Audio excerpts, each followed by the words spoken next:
All right, what's going on, chat? How's it going? Hope everyone's doing well.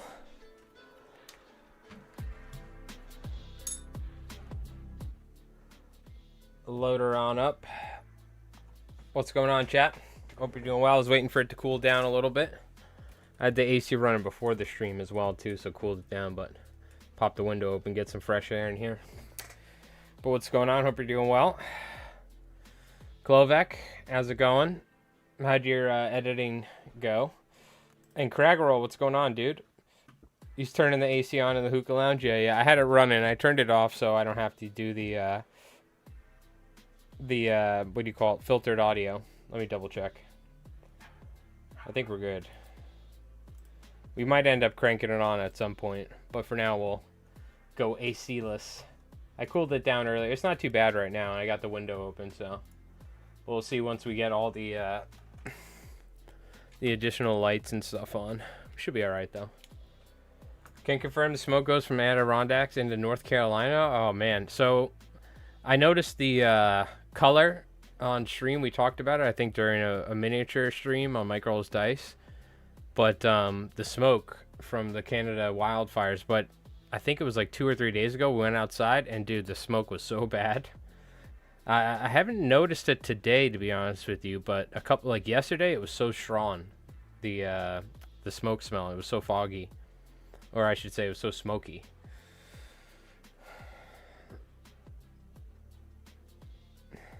I'll have to take it out. Take a look. I haven't taken a look yet, Clovex, so I'll take a look. All right, well, tonight we're going to be tying some squid flies because I got this stuff done. I'm going to the post office tomorrow. I had to glue everything tonight, but this is what we ended up with. A bunch of... I extended the easy body size. I mean, the mono as well. So this is what we ended up with, these big squid flies. So I got a dozen of them tied with orange and pink, pink and white, and white. I'm going to have to ship these out. But I figured we'd probably continue in tying some flies tonight. Some squid stuff, or various types of flies like that. So that's what we're going to do. And I kind of want to tie some smaller ones. I have some mono. Let's tie a white one, and then we'll tie a colorful one. Oh, I forgot to do the dual stream, but that's okay. I mean, not the dual stream, but the vertical stream. That's all right. Means I don't have to worry as much. How much those go for? I'm giving them for 18 a piece. Probably should sell them for more, but that's okay. I think 18's fair. They didn't take that long. It's for somebody I know, but probably should be like 25 bucks. All right, we're gonna have to turn the AC on, unfortunately.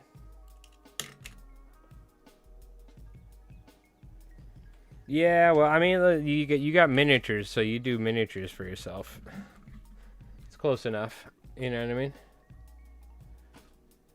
Yeah, I think if they had like hollow-tied bucktail and stuff, I'd do 40 or like 30 or something. But even 40 is expensive. But probably should have done 20, 22. But you know what? I'm happy with 18. It's fine. I just got a bunch of kinky muddlers somebody picked up, so. That being said, working on some videos for Mike Rolls Dice and LI Flies Mike. Some fly tying stuff. Now I'm finally... This is like the last substantial thing I had until something else pops up. Alright, I'm going to turn the AC back on. I'm just going to turn the music off. We're going to stop... I'm going to stop paying for this epidemic sound crap anyway. So let me... Hold on. Give me a sec.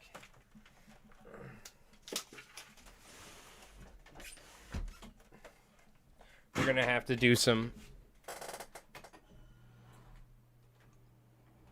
custom backing tracks for the stream. Let me turn the... hold on, give me a sec. What the hell is this? AB Resources? I don't even know what that is. I must have did that by accident.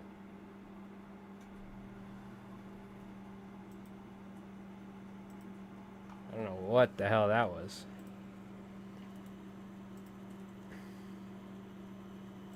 Just turn that on. I'm gonna be yapping anyway. You don't get bothered by the AC sound? Alright, we'll try it. Well, then we'll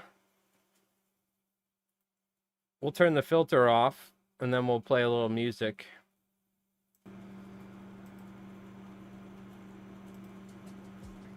All right. Let's cool the place down. I had it nice and cool. I opened the window and like thinking it would be nice and cool, but the sun's still up. It immediately went to like 80 degrees. It's nice outside. I just don't get any airflow in here. All right. So let's see. We need some feathers. I'm going to just take random feathers I have because I don't want to use anything too nice. We're going to tie a squid tail. You know what? Let's just... I got tan. I got gray. Give me all the colors. All sorts of fancy stuff. A couple yellow. Some more tan. Some white. Just give me all the junk feathers. I'm going to have to order more feathers as well.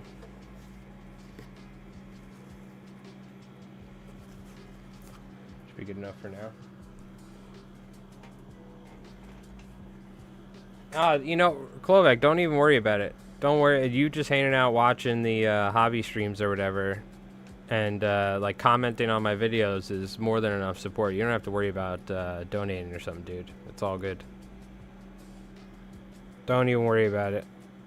Save that money for yourself.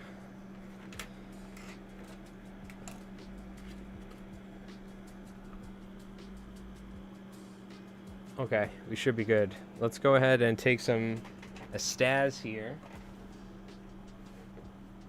Yeah, I appreciate when people donate and stuff or like gift memberships, you know, on YouTube or subs on Twitch or whatever, but it just people hanging out and watching the streams more than enough support, so if somebody wants to go above and beyond, they're more than welcome to, and I appreciate it, but there's never any, never feel the need to ever have to donate to anybody.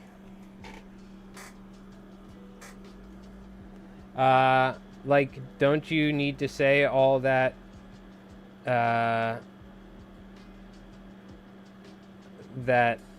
like, people like money? I mean, people can say whatever they want on stream, but I've never been one to say, give me money, money, money, money, give me more. So it's all good. You, like I said, you hanging out watching the stream helps out a lot, so no worries. I don't think, is that the Grande Estaz? Where did I put that? Oh, I see. I never stuck it back in the bag. Yo, Zeke, what's going on? Oh, I know, yeah. I'm an old man. You put too many simple letters together. I get so distracted Friday. I start chatting and then I zone out tying myself or painting. Yo, what's going on, Bobzilla? How's it going, dude? And Zeke, how's it going? Oh, just smacking my head into stuff. Sometimes sell my 3D printed stuff and such. Okay.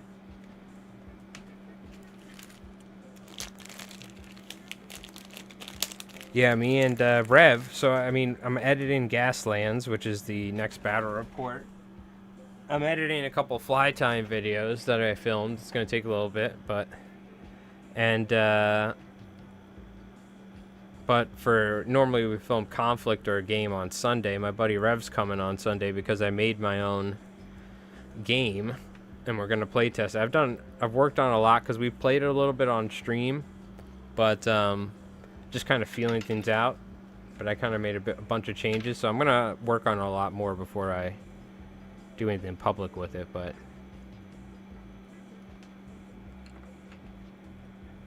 next step is learn how to make my own miniatures on Blender, so I think that's going to be something I'm going to try and dip into this weekend a little bit. Might download it later because I'd like to design my own miniatures for the game one day, you know what I mean? Alright, we're gonna make a little thing here. Yeah, we already have pretty much the entire game made, like the mechanics, and I have like a PDF that I made. I've been working hard on it for the past like 3-4 weeks. And it could just be miniature agnostic. It's essentially like a one-page rules type thing where it could apply to any sort of setting or whatever, but I'd like to make my own miniatures eventually.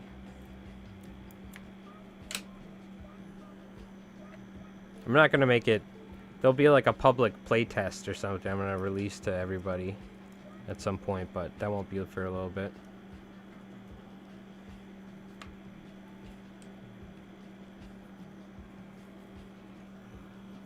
For some reason, every time I go into your intermission, it goes into your intermission, the auto kicks in more money, more problems. Ah, you mean it goes, money, money, money, money. Hey. Play 3 minutes of ads. Twitch. Money, money, money, money. One of the guys I watch, it's funny, he's got a little thing when he's like loading into a game or doing something, switching scenes, he can hit it. It's like, I'm a family man. Give me your Twitch primes. My family needs it more than you. It's like money. It's like saying all that shit. It's hilarious. Yeah, Clovek, go check out the past couple Mike Rolls dice streams. I can't help myself. I love chewing ice. I know some people, what do you call it? Say it's not good or whatever. I remember I had an ex-girlfriend saying that means that you're sexually frustrated. I'm like, I don't know, dude. I just like chewing ice. What the hell you want me to tell you? I think it happened long before I even reached puberty, so I think that's something you read in Cosmopolitan or something, but that's a little fun fact for you guys. Start eating ice in front of your girlfriend. See what she says. Yeah, it's a whole nother world, Kovac, you know what I mean? Mercury retrograde, all that stuff. I'm over here painting miniatures and tying flies and going fishing. Now, luckily I'm single now, so I can live like a bum. Alright, we got our little tail section done here. Yeah, I'm excited. That game's gonna be... game's pretty cool. It's like, we'll see. Go check out the past couple streams where it mentions it in the title. Because I had Jenny Brats kind of controlling some armies while we were playing. But it's very much different than it was at that point, so... Alright, we have our little bump here of a Staz. And Yumi coming in. Ayo, with the 3 months of Prime. Yo, that's the best way to support the stream. You got Amazon Prime. Link your Amazon account to your Twitch account. Even if you don't have Twitch, make a Twitch account, link your Amazon account, and just use your free Amazon Prime to support a streamer. I don't even watch Twitch anymore, but I use my, what do you call it? I use my Twitch Prime every month on people that do stream on Twitch and YouTube, just so I can support them in some way. So, but thank you so much, Yumi. Appreciate that, my friend. The 3 months. Round of applause. Appreciate that. Yeah, it's specifically ice, preferably while you're drinking. What was that? Was that your price for the squid flies or retail? I'm just selling it to somebody I know for 18 bucks. I probably should sell them for way more, but this is somebody that used to organize like a fly expo thing, and they just asked if I could tie some squid flies for a friend of theirs. I just threw 18 out. I was like, yeah, that's good enough for me. Probably should have done like 24 bucks or something, but whatever. You know, I don't know, dude. It's weird. People are saying they get like $40 for flies. I've been selling flies for years. If I start telling people it's like $30 a squid fly, they're going to be like, So I don't know how these people are... Maybe I got to market my flies to Manhattanites or something, like... Or I just have to tie everything beast fly related or hollow tied, and then I can charge like $60 a fly or something.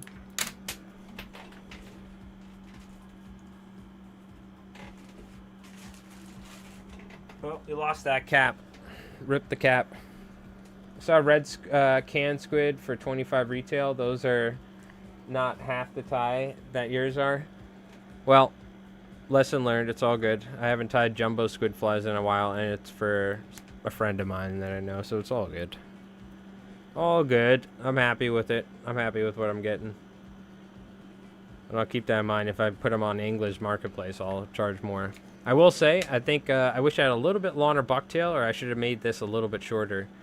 I made them much longer because we were talking about the body size, and I think this is a little bit more appropriate. I think they came out great. But if I had a little bit longer pink bucktail, that would be nice. I guess I could have made it ever so slightly shorter, but I wanted the body to be like substantially more than the feathers, and it definitely is now, so. Anyways.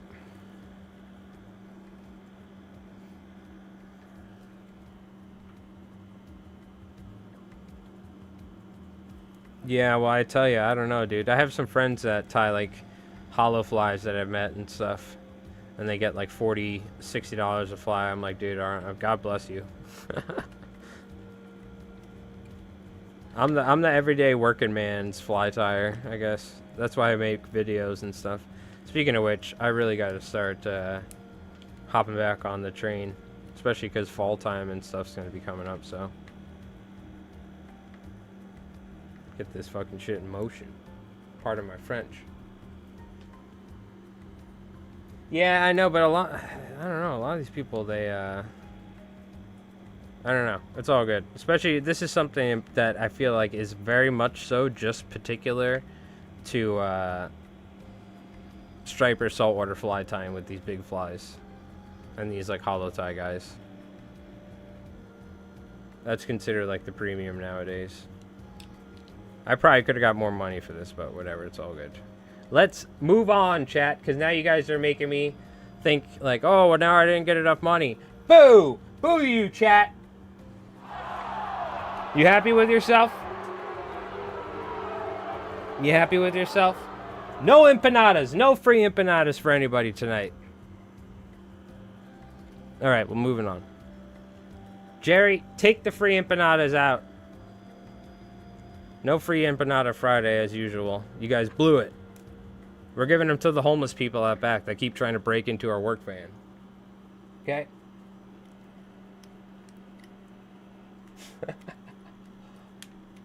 If I need a hype man with a road sign, no. You're just gonna get hit by a drunk driver out here. You're gonna watch out. Or like some girl going to college making TikToks. Alright, we're gonna put one more feather on here.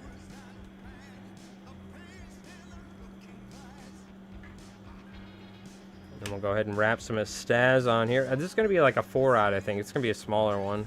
I say that, but I made the feathers pretty large. Yeah, whatever.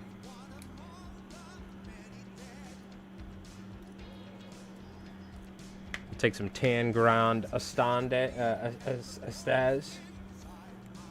I'm joking, Calvin. I'm just fucking around. I just like playing with my soundboard is all. I look for excuses to hit the buttons.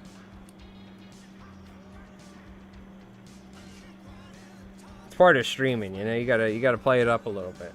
You know what I mean?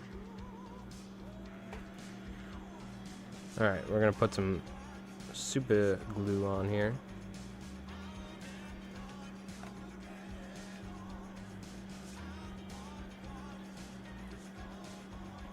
Found this is just the easiest way to do it. Get some super glue on there. Try not to glue your hands together. Get some extra room on this and then just spin it. And then stop, apply some super glue. I want to make sure it's pretty tight though.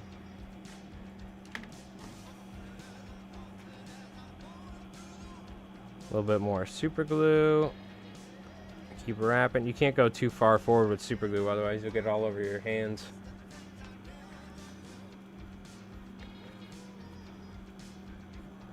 Okay, good to know. If I ever need to get you into chaps, Bobzilla, hockey ticket it is. And as we know, all chaps are assless. We've had this discussion many times on the stream.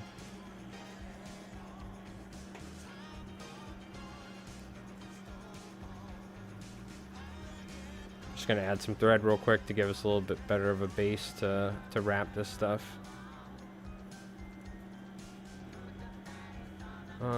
You know what? That should be pretty good. We're tying a smaller one. I don't want it to be gigantic.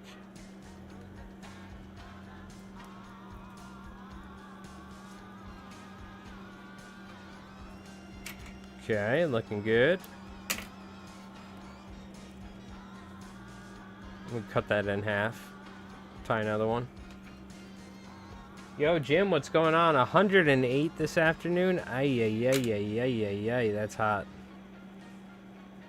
North Carolina's cooking, huh? We're just going to tie this on. I'll cut a new piece of mono if I have to. Alright, let's grab a hook. Hot and steamy. Yeah, that's pretty hot. At least you got AC. Hopefully. Oh, I've stayed down in North Carolina. You definitely got AC. It's kind of mandatory. I guess it depends where you're living, but yeah, no, okay, that's a little big. We're gonna have to put that on a big boy hook. Gonna have to put that on a big boy hook. We'll tie another one that's substantially smaller. I think the length of the feathers is, you can't make them too long if you're going short. Something like that's not half bad, just because I don't have crazy long bucktail. And I want to be able to get the proportions right. And I'm lazy, I don't even wrap it off, I just do this.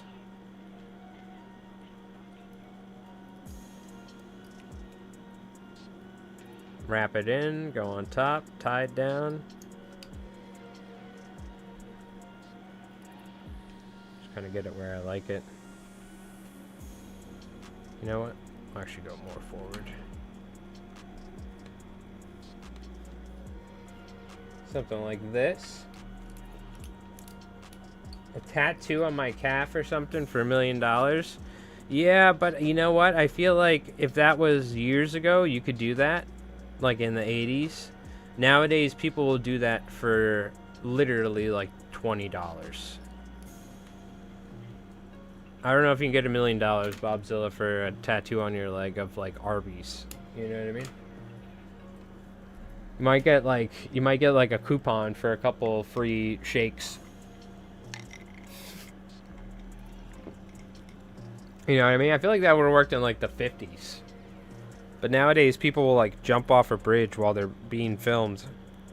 Be like, whoa, put it on TikTok. Ew. You know what I mean? There's probably somebody already that's like, hey, I tattooed myself. Can you guys give me money? And they're like, no.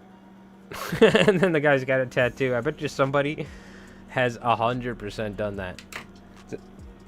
There's like no doubt somebody's done something like that. I feel like that's been in like a show too. But you know what? Never say never. You let it ride on black. You get a tattoo of your local tire repair shop. Go in there and be like, I want a free oil change. Eventually you run out of body, space, but you could probably get away with it for a while. Go to like the local Chinese food place. Alright, we're gonna get some white bucktail here. I'm gonna mix in some other colors too. White's gonna be the kind of main one. For a classic looking squid. One with a little bit of a shorter body, just because my bucktail is not super duper long.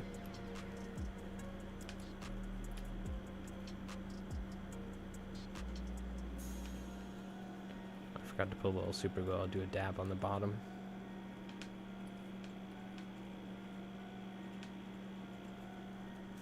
Let me make sure this is really secured. A little super glue.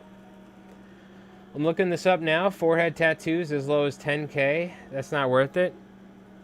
I mean, send me a link to those websites later, okay? 10K?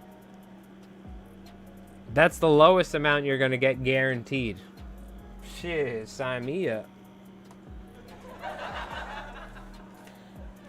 Is that how we fix the boat? I never go outside anyway. You guys can barely see me in the corner. Most of my YouTube videos, you never see me. I'll just wear a beanie. There's probably in the contract you have to, like, you cannot wear hats unless it's a life-threatening situation. Then you can cover your head. Otherwise, you cannot wear hats. It's against the contract. Take you to court. It's like raining. You're not allowed to wear a hat. You're like, oh. Big Jim's Bow Company.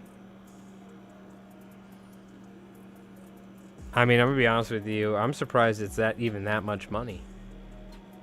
That's a substantial amount of money. I wonder if they vet people. Like, why are the homeless people just not going and doing this? I wonder.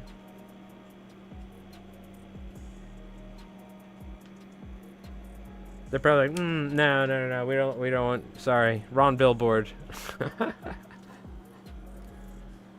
Not the right location. But you're perfect. Give you $10,000 to put a Marlboro ad on your head. And we want you to stand around schools.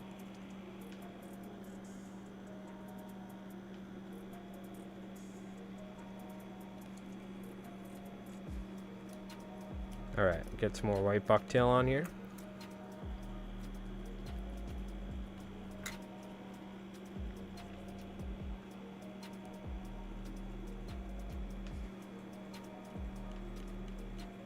My bobbin is super tight right now, so I gotta be careful. That's why we had an exclamation mark tink. Broke the thread. This is a hook that's, you gotta be very careful right here. Do you see that? Done that many times on this big game. Not recently, but when I first started working with them, I always use my thumbnail, but it's just kind of like the exact, on the 6-odd big game, the exact sort of length and size to just smash your thumb into if your thumb slips, so you gotta be careful. My fingers are so like numb though from fly tying over the years, it doesn't even matter anymore. I've poked my fingers so many times fly tying. Okay.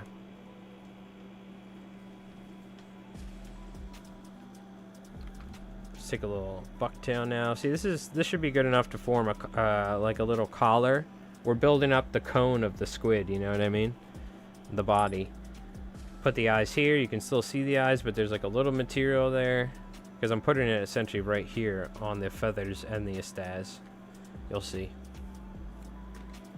Should grab some of the colors of bucktail.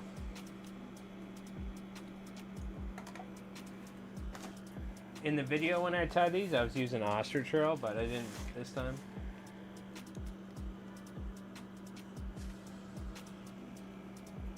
Where the hell did I put the bucktail? That's the question.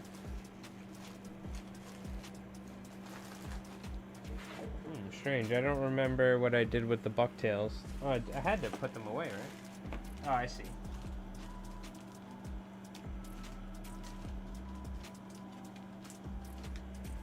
Yeah, give me some colors to play with.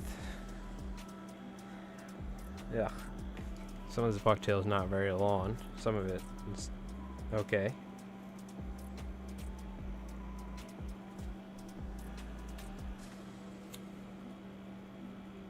Has anyone been doing any fishing, any tying? I know Zeke's talking about a tuna trip possibly one day. That'd be pretty cool. We're gonna save this a little short.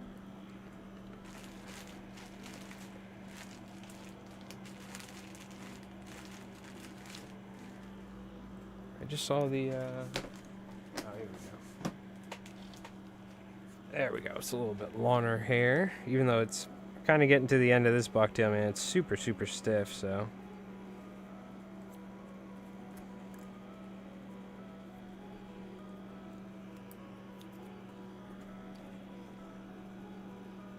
Also, let me know, is the AC loud at all?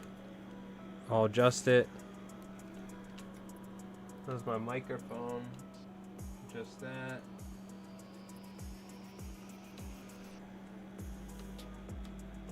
Make sure the music's not too loud either. Okay. We're going to swap from Epidemic Sound here soon. I'm going to change music for the breaks, and for the stream, I'm going to record just some random guitar stuff. And do that. Save a little dough. I'm barely here, but I also have my AC going too. Yeah. I'm just I try to make sure my audio is somewhat decent quality because I've been streaming for so long, so it always, in the past, it was super loud because of my desk position, but It's hard to tell. Different ACs, this, that. Also, the type of microphone I use is a condenser mic, so it's pretty sensitive compared to a cardioid mic or something, so. Or it's a condenser that's like 360 condenser, so.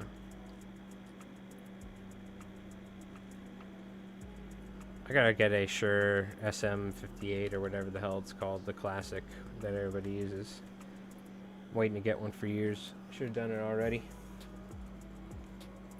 But I mean, to be fair, this one works. And when I do get a new microphone, everything's gonna sound so different. You guys are gonna be like, "Oh, I don't like it," and then after a while, I'll be like, "Oh, it sounds great."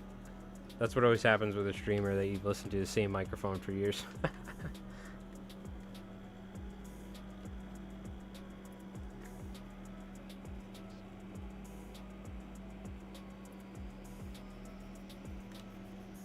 Let's go ahead. Do a little Palmer or something in between. Can I Palmer this? No. I could do like a Palmer with this. Why not? A little short. I'll do like one. Just to kind of give a little body to it. I wasn't doing this on the other ones, but we're just having fun and doing random stuff with this one. Colors and bucktail. Essentially the same ties with bucktail you're going to see, but like 3 or 4 ties depending on how you do it. I got into bass and chub mackerel with the crab fly on. All my Tinker Macs got left at home. Oh, damn, because there were some mackerel around. Hell yeah, but at least you got a bass on the crab fly. Very nice. Love to hear that. Sounds good? Okay, thanks, Zeke. Hey Glaz, what's up? Been on the hollow fly run the last couple weeks. Freshwater's been hit or miss with the temperatures in PA the last month. What have you been fishing for? Muskie, pike? Or muskie or something? Largemouth? Or smallmouth? What are you throwing those hollows for? Okay. Let's move forward.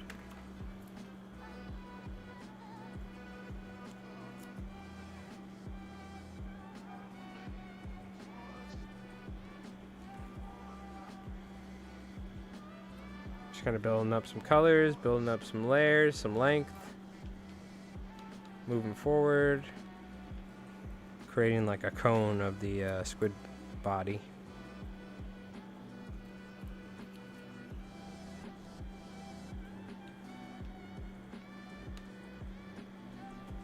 And tapering the length down, kind of longness on the second tie.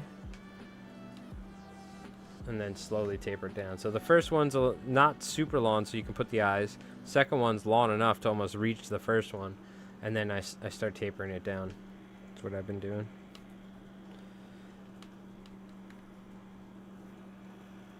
Smallies right before dark, they have been aggressive? Yeah. Well, it's that time of the year too, right? Where the temp's hot. They're feeding at like night a lot. And so we used to do a lot of largemouth fishing. And we'd be like fishing at nighttime this time of year because the daytime would just be too hot, you know what I mean? You fish at night with like some mice flies or something and some creeks. Maybe like if there's like a creek near some commercial area or like, you know, downtown area or something you can find. Or a pond or something. Throw some like mice flies at night or something. Some crawdad flies, whatever, hollow flies. All right, I don't have much experience smallie fishing though myself personally though. I'm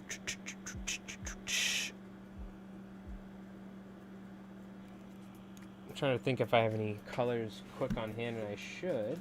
Let's go with a yellow. I mean that could work. That's a little dark though. Grab a yellow one. Yellow marabou, that is. Do a little Palmer. One more bucktail collar. And then a little bit more marabou. And bada bing, bada boom. You got yourself a little squid fly. $40 squid fly.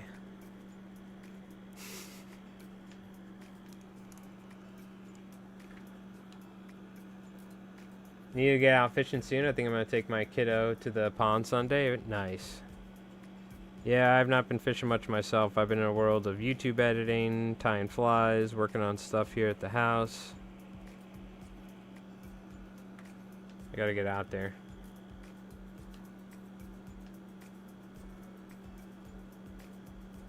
I have a lot going on in the background between a couple of YouTube channels and everything else and some other projects we got going on, so.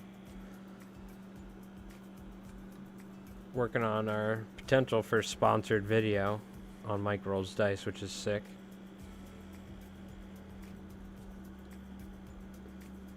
Somebody reached out to me for it, which is nice.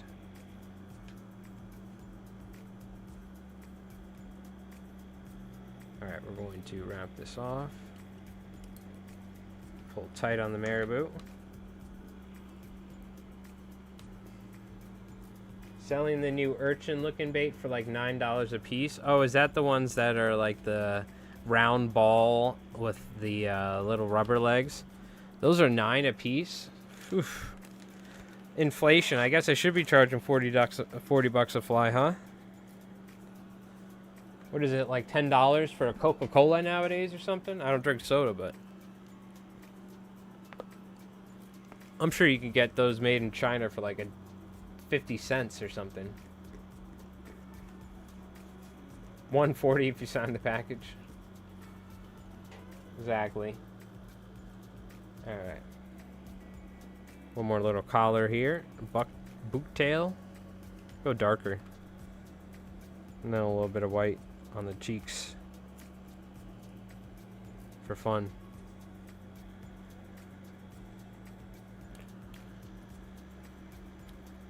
I don't see how they could be any better than a gulp minnow. I mean, they might have a whole different characteristic, right? But it seems like a fad sort of thing, right? I'm sure it'll lose heat at some point. I'm sure it's a good bait.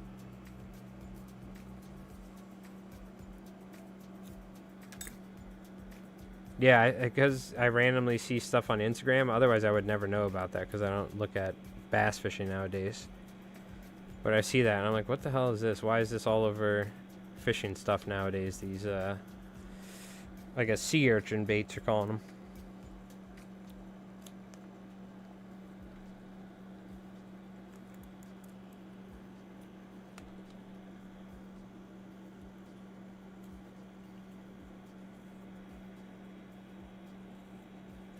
Get kind of like a light collar here.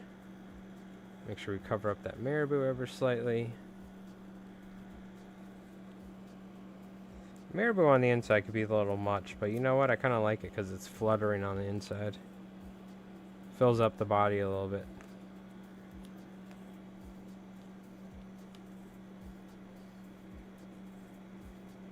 Kind of like banana squid-esque colors too.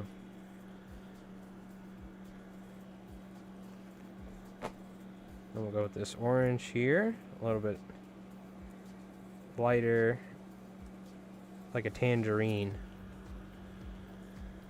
23 for a 6-cent abstract urchin, a 6-cent abstract. Yeah. Oh my God, that's crazy. That's crazy, and they're just pouring those. Maybe the pour is hard, like it's a hard. No, I feel like probably nowadays they could probably make them pretty easy, right? With mold, they probably have like high quality pressure molds or something they're using. Yeah, I don't know. Who knows? I remember seeing dudes running once they opened a door for a fishing convention, like running to a guy's booth to spend like $150 on plugs, and thinking, well, I'm in the wrong business. Continually proven right.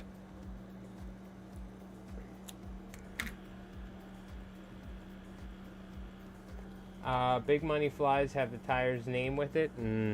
Well, yeah, don't put my name there because what do you call it? I never charged a bunch of money, so. Maybe one day. If I keep up with the YouTube videos, which I've been slacking, I gotta get on it.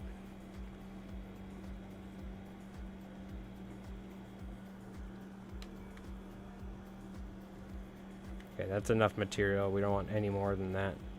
This is a gigantic hook, this big 6-aught, so this is like, you want this thing to sink, and I want enough material. This isn't like a flat weight, and I want enough material on there that it's going to be pushing water at like 20, 30, 50 feet, whatever, wherever you'd fish it. Throw some eyes on there. Used to go after dark in downtown area, and there were some good ones.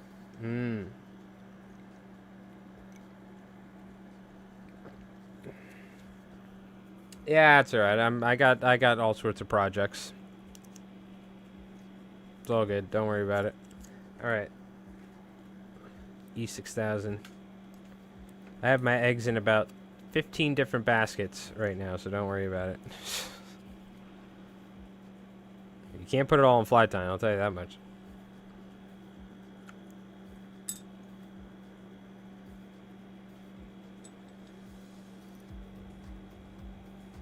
Alright, we're going to need a substantial amount of glue for this. Oh. If you fly fish for smallmouth, I recommend brawler pheasants and Wilcox crawdaddy. I love the names. Yeah, I'll tell you what you don't need that now right now. You need one of Wilcox crawdaddies. Tell you what, you can't go wrong with that. I know you're in upstate. I just love like picturing some dude like, yeah, I'll tell you what you need right now, Dad. One of Wilcox crawdaddies. I got glue all over my hands. That's what I get for giving Cragger Roll a Louisiana Bayou accent for fun. Throwing them on the buggy whip. Throwing that buggy whip. What was the name of that guy in Florida or something? I forgot. We looked it up. It's some dude with like the hat where they cut the center out and he had spiky like blonde hair. Blake or something like that. He had a like extreme fishing show or something. It was in Florida, whatever it was. He'd fly fish sometimes though. He'd be, he's like, let me break out the buggy whip. Buggy whip? Yeah, we'll catch some puppy drums on the buggy whip.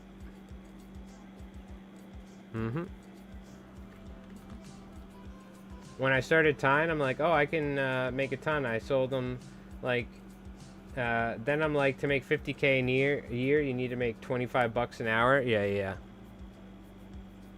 tell you what, I definitely don't make 50K a year. I'll tell you that much. Between YouTube, 2 YouTube channels, tying flies for a living, and even when I was clamming and doing bunker fishing, I still wouldn't make 50K. So I'll just tell you that much. There was a point where I was a mechanic where I was making that much, but no more. Got a bad back.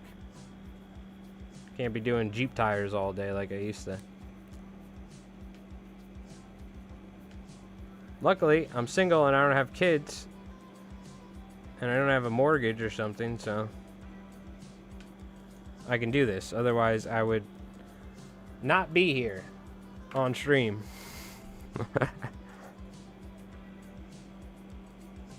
Or making videos, probably.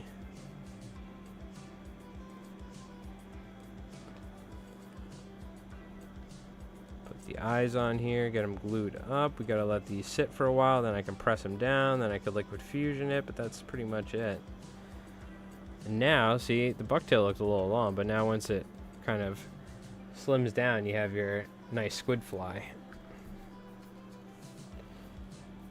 Oh, I gotta put some, I just remembered too, I gotta do, thank God, before I forget, I gotta do some black dots on the squid feathers on the other one. I use crawls, but never the pheasant flies. Interesting. Let's zoom out a little here. And then you could always do some black dots as well. I like them like this color.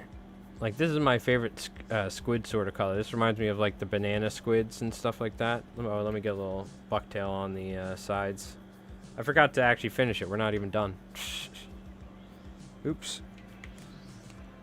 The Cape is infested with squid? Nice.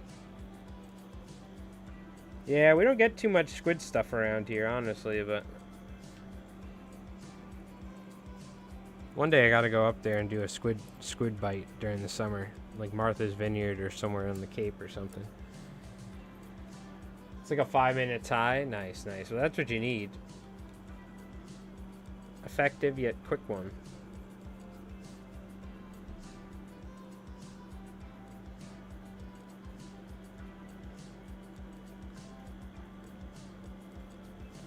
And a teeny tiny bit of marabou is what we're gonna do.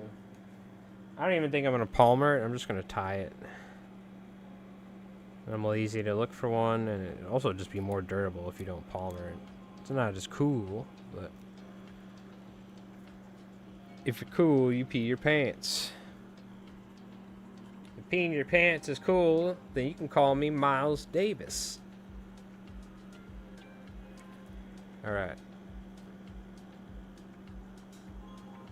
I would ask you what movie that's from, but that's easy. That's easy. What happened to all the kids' lunches? It was that damn Sasquatch, I tell ya.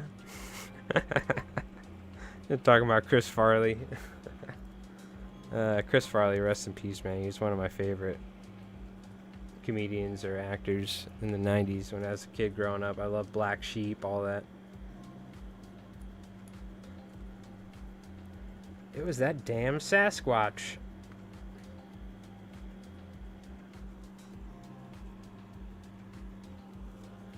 Just a little bit on the sides. You can kind of just leave it on the top and bottom. Looks kind of good like that. But I will miss these epidemic sound music. I will miss it, these songs, because we've been listening to them for so long. But we're going to have to move on. Gonna have to move on. I only use it because of Twitch, what do you call it? Because of Twitch, the ads for our Twitch stream, or for this specific stream, for that Life Lies Mike stream. So, that's not a good enough reason for 20 bucks a month. We're gonna have to make custom music. I just gotta stop being lazy. I have some stuff ready. I just gotta, like, extend it, make it a little longer, and then we just put it in the background nice and low, you know? Almost Heroes. I don't remember what that was.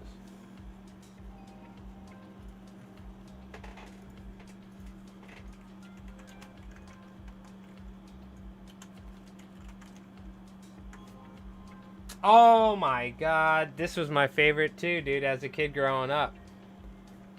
This is when they're, what's their names?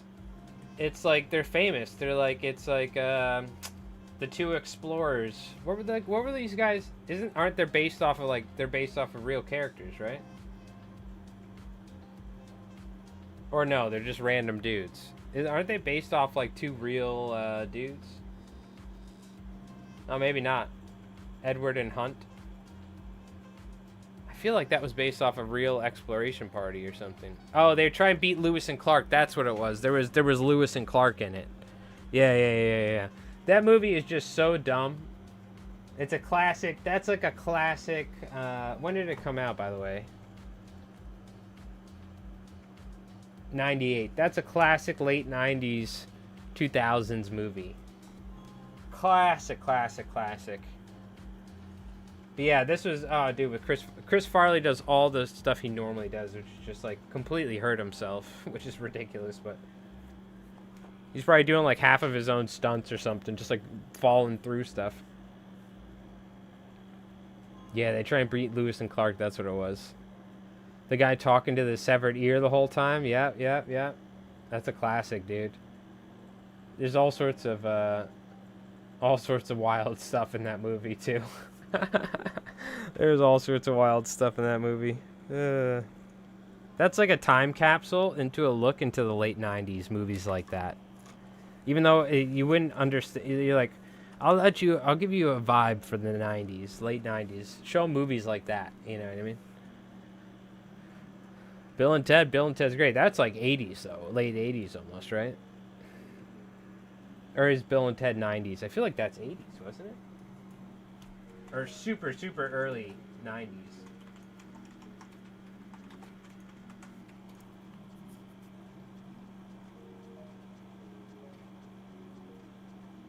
$1989, yeah, that's what I thought. American Ninja. Oh yeah, is that where they were like brothers, right, or something? Oh no, you're talking about the Chris Farley one. I was thinking about the one where they're kids. There's like the 3 kids that are ninjas. American Ninja, not American Ninja, Beverly Hills Ninja is what it's called. Yeah. Beverly Hills Ninja is a great one. I think Chris Rock is in that one too. He's like the door guy. He's like, damn, you're a real ninja? Can you show me what's, he's like.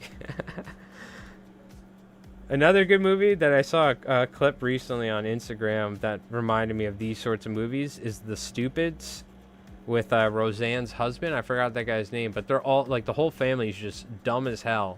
And they somehow get themselves in a scenario where, like, they're dealing with, like armed villains or something, but the whole time, like, they're just so dumb that they're so impervious that somehow, like, everything works out. It's such a good movie, The Stupids. I'm pretty certain that's what it was called. It's not The Idiots. I think it's The Stupids. And it's like, oh, my name's Bill Stupid or something. Is that the name of it? Yeah, dude. 1996. I used to watch this all the time as a kid. Like, Stanley Stupid. Yeah. They were just all, like, so dumb that they ended up in a crazy situation, but they also survived it because they were so stupid that they didn't realize that what was going on around them. It was such a funny... Nowadays, it's probably you watch it back and you're like, oh, God, it's so dumb. But growing up, man, I think I watched that movie probably like 100 times. The Stupids. That was what it was called.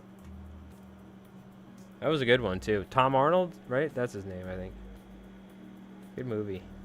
That's kind of a dumb one. It's not as good as, like, the Chris Farley stuff, but almost more like a kids movie, but also kind of like that was when kids movies, adults could watch kids movies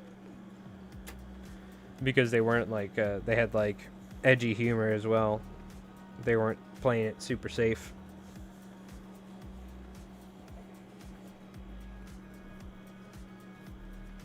All right, movie trivia night. Another movie I used to watch on repeat as a kid was all the Griswold movies. Particularly the second one where they go to Las Vegas. That was my favorite one.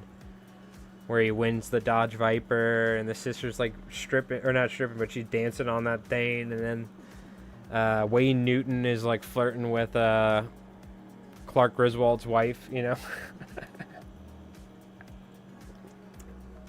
But yeah, that son, he like goes up to random slot machines. He's like pulling slot. He's like, you win. He was like winning cars, like winning rooms. They're like, oh, Mr. Fabragio or something. He like came up with the name.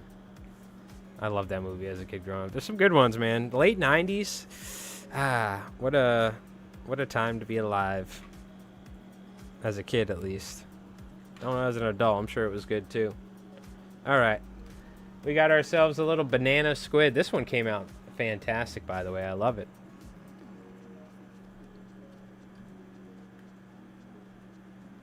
We got our nice kind of shaped squid body. Tentacles. The body's longer, or it's about half and half, but you know that's good enough. The body's a little bit longer than the tentacles, which is good. I'm trying to keep the proportions a little bit more in mind. The main thing is the length and profile overall is, and the shape is kind of where we want it to be. The tentacles are a little bit longer than the body. It's okay. All right, put a little head cement. Tommy Boy. Tommy Boy is a great one. Tommy Boy was, oh yeah, that's the one where his father was owned the car parts company, and David Spade and him tried to save it. And then the one Black Sheep is where his brother is a politician, and David Spade's the like campaign manager and like helps him out or the assistant. That was the duo squad, David Spade and Chris Farley, and they killed it for sure. Yeah, Farley, all-time favorite SNL cast member. And I grew up, that was like the peak, in my opinion. SNL was the 90s, like early to mid getting into late 90s when like Will Ferrell came in was still pretty good. I don't mind the what's it called, Night at the Roxbury type stuff, you know, that era of SNL, Supergirl or whatever, Superstar or whatever that movie, stuff like that. But the Wayne's World, the Chris Farley, Adam Sandler era is my favorite growing up, you know. God, Wayne's World, what a classic too, man. Some bangers, you know what I mean? All right, what do you call it? We got ourselves a little squid fly here. Very nice. We'll probably whip one up that's a little bit smaller size. But real quick, I'm going to grab a drink because I'm running low. So I'm going to top myself off. We'll put on some tunes real quick. And I'll be back here in just a moment. And we'll keep on tying. What do you call it? Chat, I appreciate everybody hanging out. We're going to be tying for the usual time tonight. And try and make Keith proud and all that. And so let's see. We'll probably tie a very similar one, but I want to try and get the proportions on the 4-rod Gamakatsu SL12S right. So it's probably going to be like that big is what I should shoot for in reality, right? Because we're going to have this. The tentacles will be like that, right? Maybe around 6 inches at most. We don't want too much material as well, so.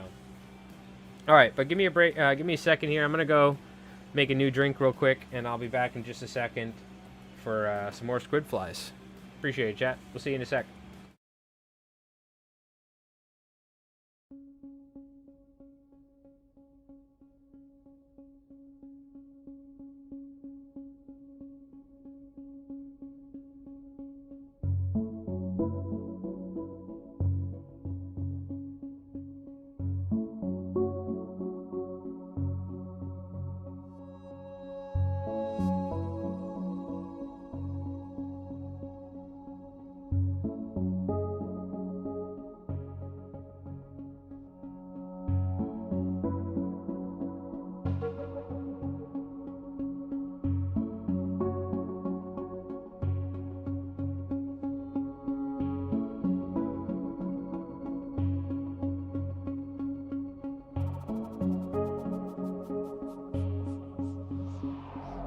Yeah, dude.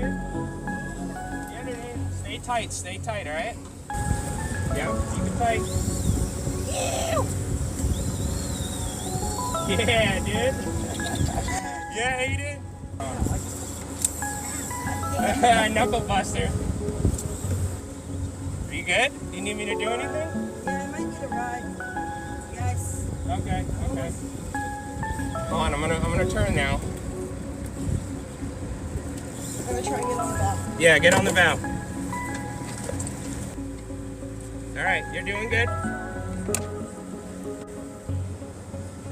Keep doing your thing. I'm gonna move us away.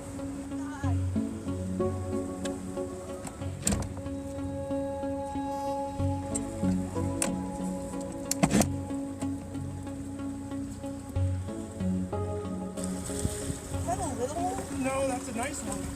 Oh, let's go! Come here, hold next to your alley.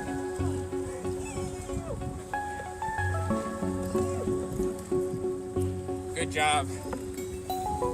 That's sick.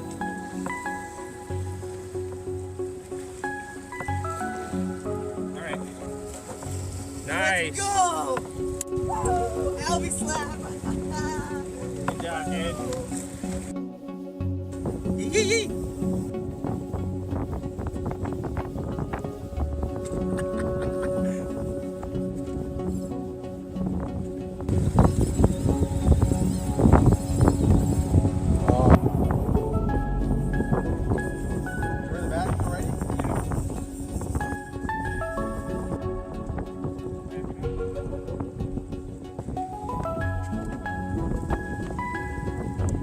Looking down the barrel of a 12 gauge little toonie, bro. On the albacore too.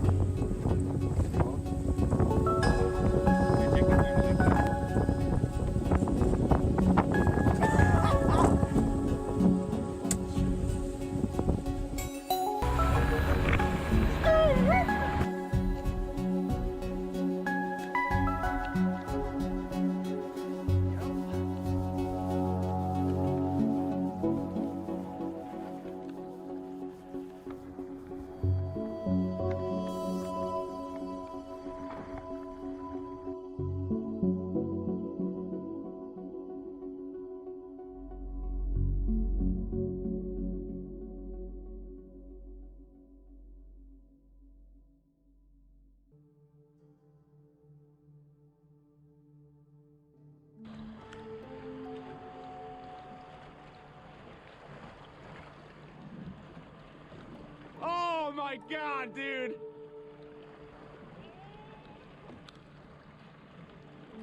What the fuck?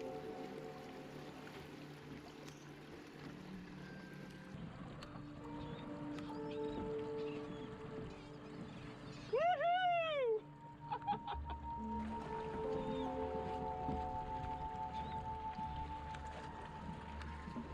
Oh my god.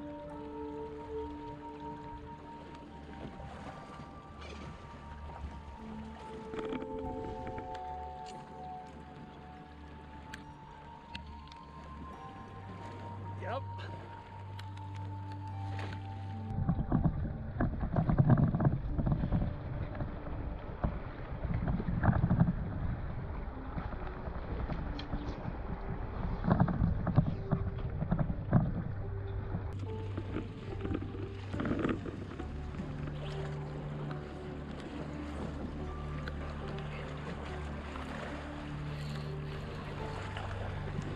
Oh my god!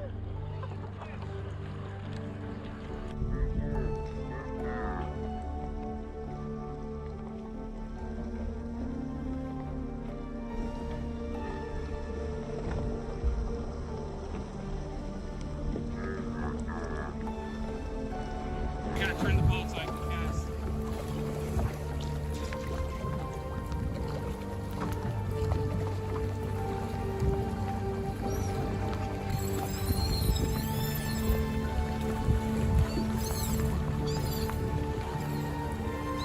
Oh my god, dude!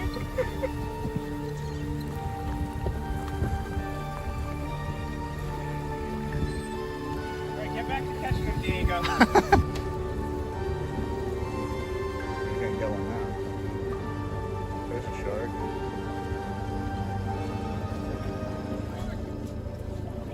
Frigates! Howdy? Frigates. Frigate. Alright, we're back. In the hookah lounge as always. Hell yeah, you know it. Oh, you know it. Always, always in the hookah lounge. Always. What's going on, Slim Thunder? And yo, what's up, Lima? How you doing? How you doing? Mono. I do have a little extra mono here for us to tinker with.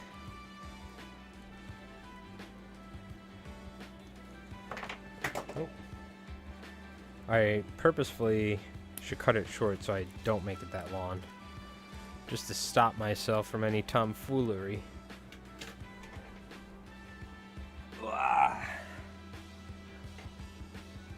Getting ready for sumo? Oh, nice. I forgot about Friday night sumo. Oh, yeah. You were into that. I'm down with it. I'm down. Sounds cool. All for a little Friday night sumo. I watched it on Djibouti show one night. And I was like, this is actually kind of fun. Hello back to the redhead. I hope you guys are doing well. I hope everyone's doing well. Appreciate everyone tuning in. We just whip up some flies. Usual Friday night chit chat and get into something fly time related.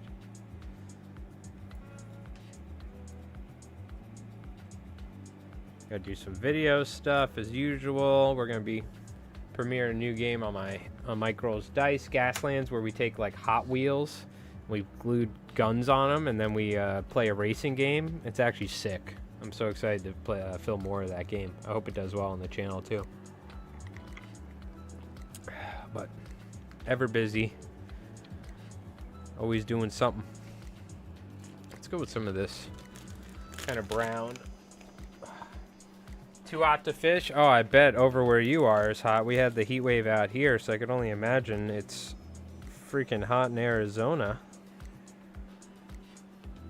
It was like uncomfortably hot here in Long Island. It cooled down a little bit, though, it seemed like. It was pretty hot today, but I think last week it was in like the 90s, and it was humid as well. kind of like Twisted Metal game. What's that, Lima? Oh, like that? Yeah, it is very much like Twisted Metal. They actually, my buddy made an ice cream truck because they have ice cream trucks, and I'm like, damn it.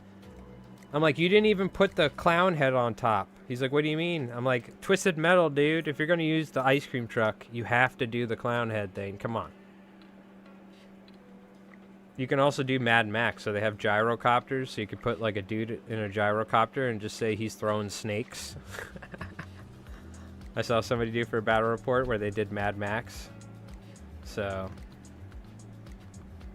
that's a great game. If anyone into tabletop games, highly recommend checking out Gaslands Refueled. Very good, very good.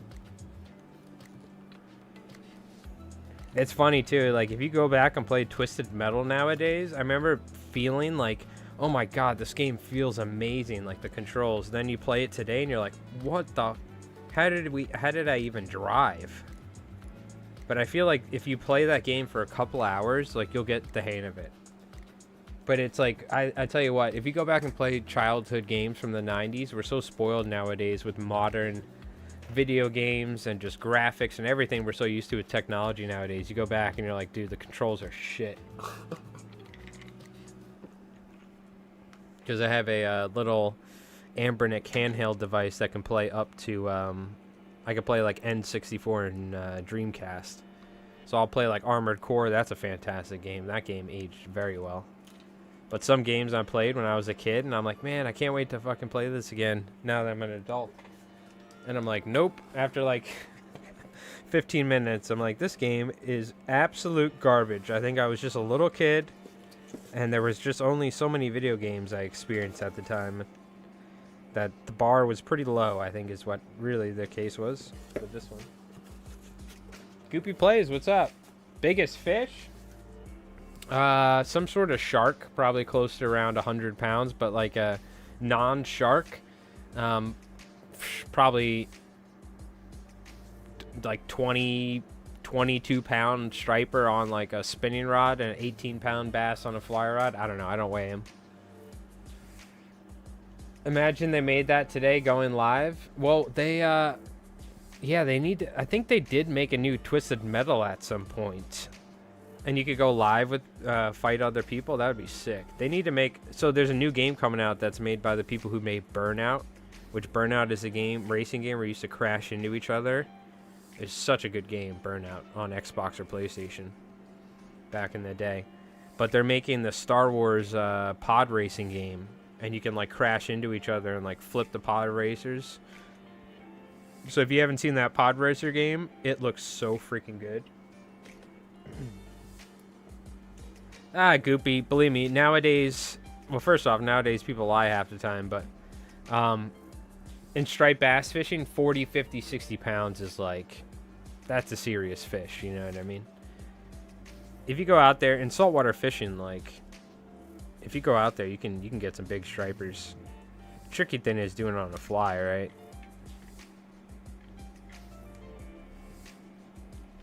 Zeke had a nice one recently that was probably close to 20 or something on the fly. But again, it's tricky, man. It's tricky with a fly rod. You throw a live bunker out there, it's not the hardest thing to do in the world, though.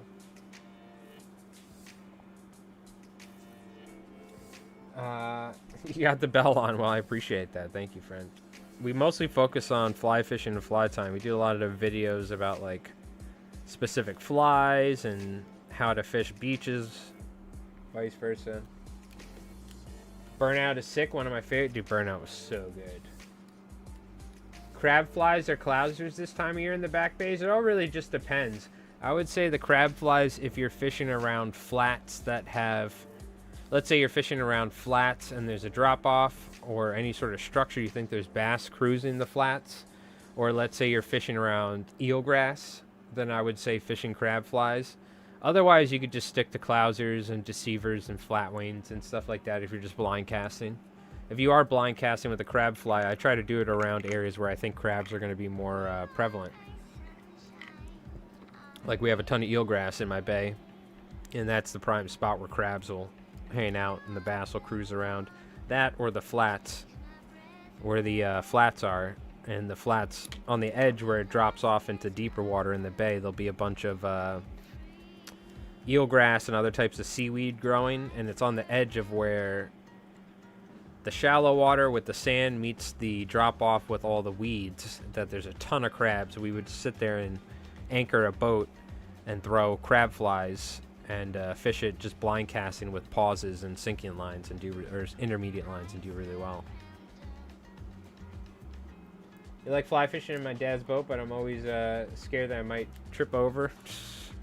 Yeah, maybe get the hang of it from shore first, but it sounds like you're doing all right. Oh, that tent, that's a little long. Just rip that off and tie it back on. We're doing some squid flies for some stripers. You know, let's stick with the colors here. But yeah, really, I'd say this time of year, if you're fishing, especially during the day or something, I would say fish moving water, so you have like, you know, incoming tide where it's cooler water. Fish whatever sort of searching flies you like, whether it be a clouser, a deceiver, a bucktail deceiver, whatever it may be, and just work around and see if you can find fish. Otherwise, you could fish crab flies in areas that you think crab will be prevalent, you know, and that bass are actively searching for them. And you know, one thing though, bass are opportunistic, right? So it's, you could fish a crab fly in areas there's not even probably any crabs, they'll still eat it at times. It's really, the main thing is putting the fly in front of the fish. If your fly is like 6 feet too high in the water column, the fish might not notice it, you know. You're gonna have to cover water, you're gonna have to fish different depths. I've been waiting right out in the bay recently and finding big channels, but no luck. Yeah, you're doing the right thing. Maybe try different times of the day. Maybe try nighttime or sunset or early morning. Also, this time of year, fishing in the bay can be tough. I'll tell you this, I haven't caught a striped bass in a year and a half. The bay fishing's been terrible for me locally. All the fishing's like out in the ocean, or like if you have a boat, you can get and fish the inlets or certain rips. But like my back bay fishing, I used to go and walk from my house down to the creek, which connects to the bay, and I would catch at least a couple schoolies, but I haven't had like really much luck in the past year and a half with the inshore bay fishing in the back bays. But I think if you go fish, you got to look for like fresh moving water, cool water this time of year. I'm gonna head out and start fishing again more, but I mean, from talking to tons of people, like, we're clearly seeing the effects of the lack of schoolie striped bass because of poor spawning and poor population numbers. So there's a ton of like 36-inch stripers out in the ocean, but there's not as many like 12 to 26-inch bass in the bays. So there still is fish. But I think this time of year you really want to focus on sunset, early morning, or nighttime fishing. Or if you're fishing like middle of the bay, offshore, or somewhere near an inlet where it's incoming tide, really fresh, clean, cold water. And it's also a weird time of year for bait, right? We don't have like runs of bait going on, so you have like spearing, maybe some sand eels, and you have your crustaceans and stuff. So it's tricky. This time of year is always tricky. What's going on, Gats fam? How's it going? All right, so we got our little squid body on here. And let's go ahead and go with some marabou. I'm gonna go with some darker. We're gonna go with some darker colors on this one, because why not?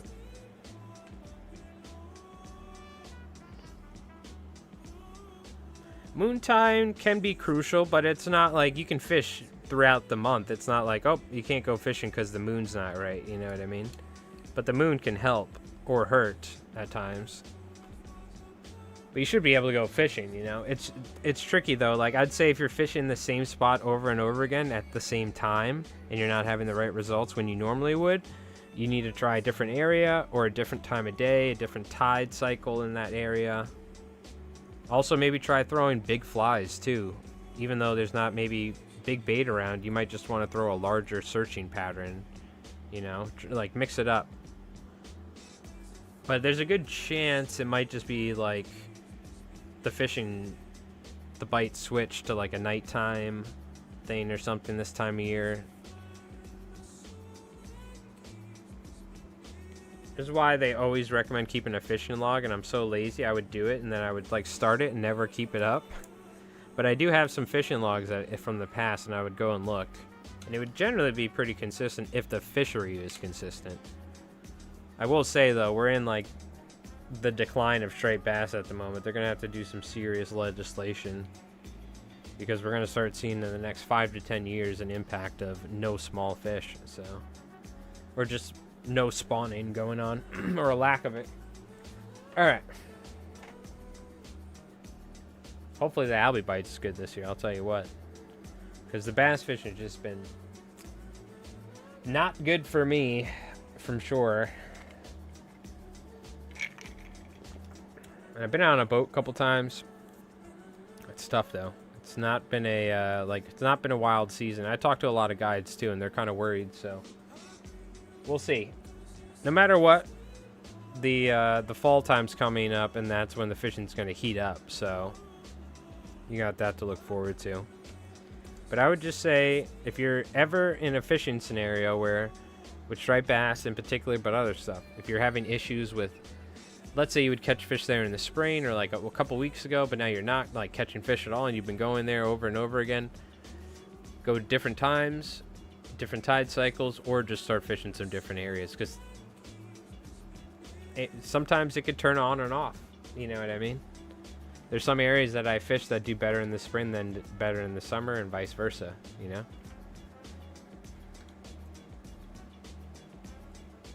Is that spot like productive for you pretty often, or year round? Or up until recently? Or you just been fishing in general and you're having an issue with catching fish? Because I've been struggling bay fishing. But I also have been lazy with it, because I'm so busy nowadays, so I don't have a ton of time. Big flies where I start? Yeah, usually I start with bigger flies. Not like this, but I'll fish something like this. Like just a deceiver, like a bucktail deceiver, a hollow fly, something like this instead of clousers.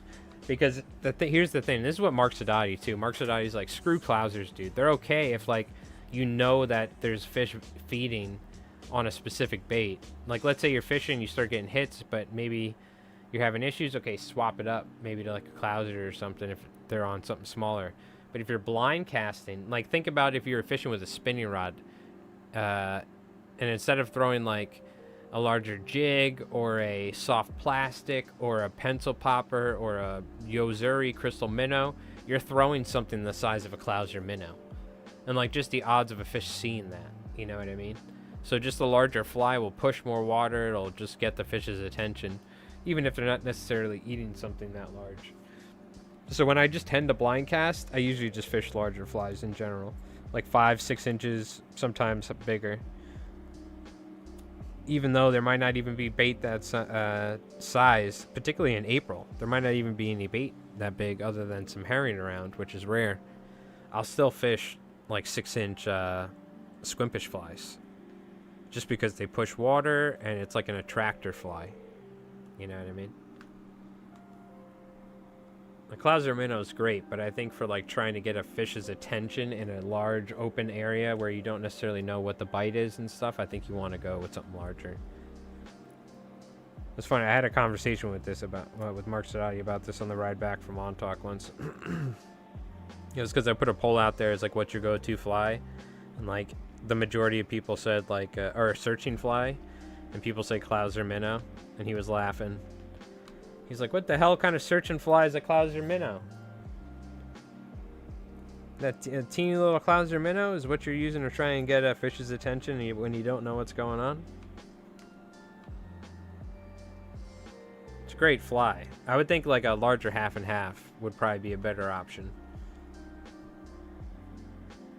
And then if you're like, you know, let's say you get a bite, or maybe you're fishing for a while and you're like, and you think something's going on, you could swap it up, you know? But I tend to go pretty big with flies to start off with.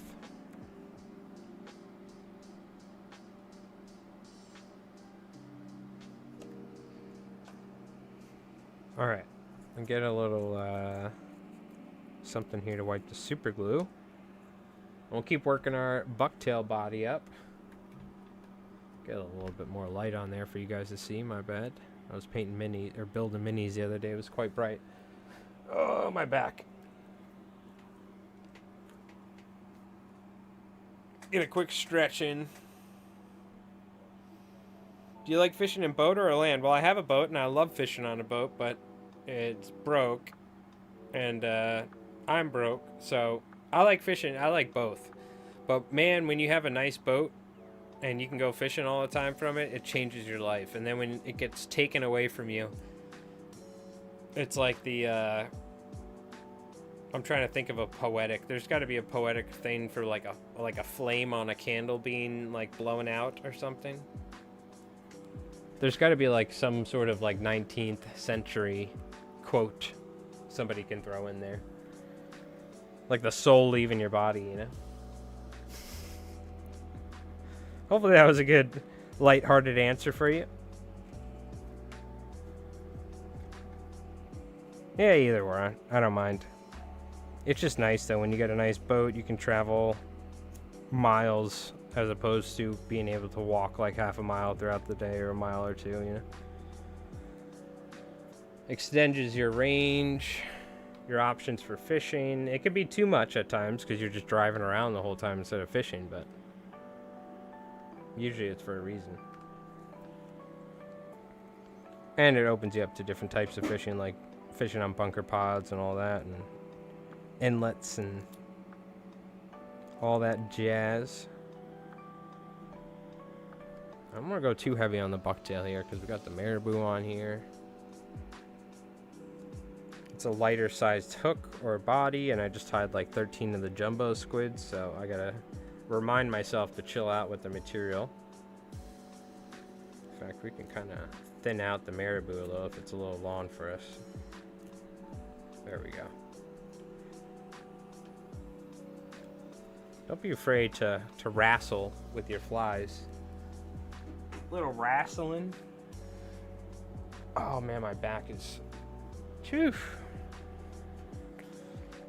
Back is all jacked up. Let's go ahead and get some, maybe some tan in here. Don't have a lot of good tan bucktail left, but that's okay. Oh, damn it. I gotta get a new, or I gotta spray a little deoxit in my, XLR cable or something. So it makes a little noise when I move around like that. Yeah, I have like 3 bucktails sitting on my lap and they all keep falling over. The rug pulled out from under you? Yeah, that's pretty much close enough. That'll work.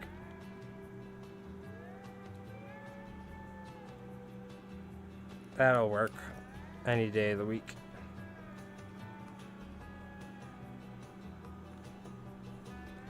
Got a little tan mixed in with this orange here.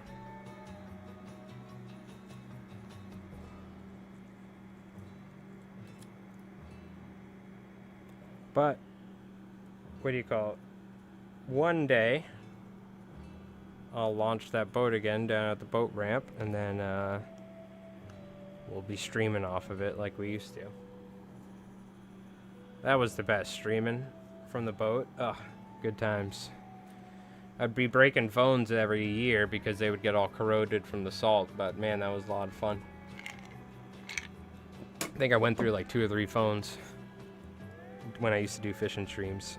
From catch one striped bass, they always just splash you with salt water when you're waiting. And when we were in the boat, we'd be like hitting jumps in my boat. Yee-hoo.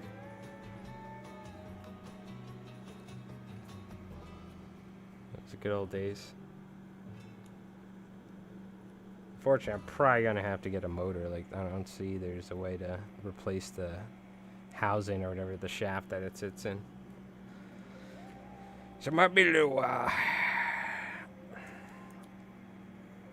Even got a trim unit and everything for you. I was ready to get this thing going and just fix the trailer, but went to turn the steering wheel and I'm like, aha, yeah, okay. But I can't just let it sit either, so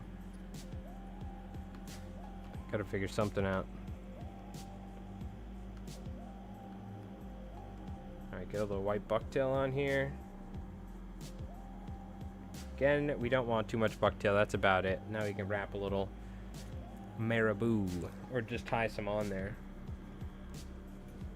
You know, and I got some tan too. Let me use some tan because we're going all sorts of different colors here.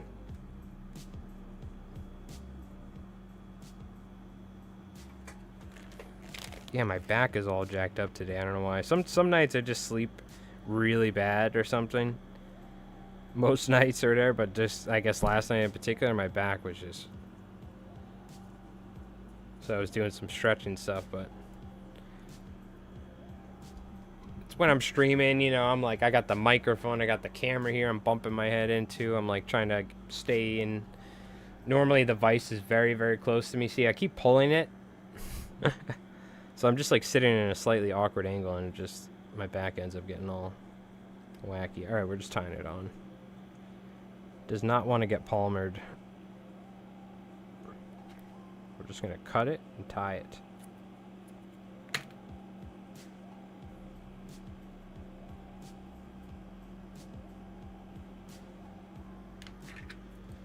Yeah, we got just some basic tutorials, but I really got to nail or figure out what I'm going to be doing for the next topic video for Li Flies Mike. I want it to be a good one, so we'll see. We did the summertime striper video, which was pretty simple video. We're gonna have to go in depth for something different next.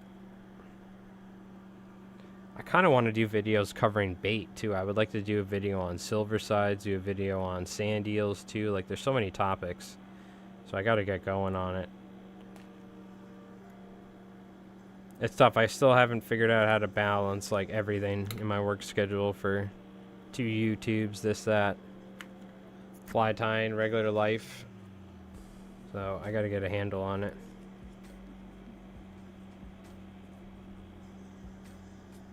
We were just really super busy with fly tying with all the rooster fish stuff. Thought we were done. Asked for another, you know, it always is like, I'll take another 4 dozen, I'll take another 4 dozen, I'll take another 4 dozen. And then other things popping up, you know. But I guess that's good that I'm busy, but I would love to be a little bit more consistent on everything. But only I am to blame. A little bit of tan bucktail, or tan marabou. Always room for improvement, that's for certain.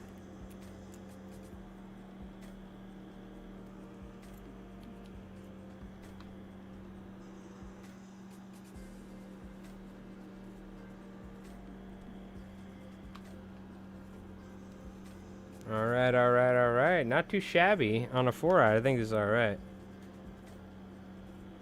It's also not really that much material. It kind of looks very, very full because there's that dark marabou on the inside. I think it'll swim fine. You gotta use like a sink tip or an intermediate line. And I could put some big eyes on here, even though it's a 4-odd. Should be fine. Gonna get glue all over my hands as usual. Oh, thank you, Goopy. Yeah, well, we tied. I gotta ship these out tomorrow, but we tied about 12 of them as an order for somebody.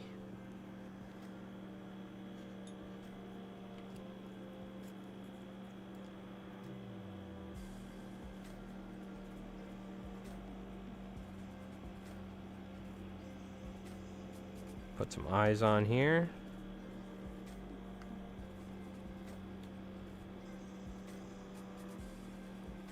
You need a pretty healthy amount of this E6000. Goop it on there. Really goop it on there. And then liquid fusion afterwards, once it's fully dried. It's the only reason I didn't ship these today. I had to wait.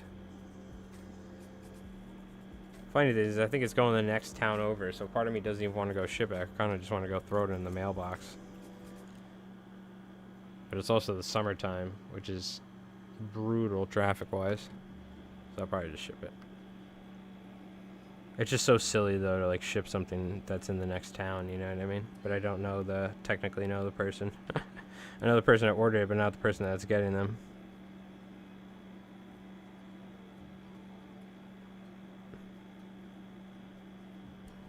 That's modern day, like, that's a great, like, modern day bullshit right there. Like, yeah, I'll just ship it.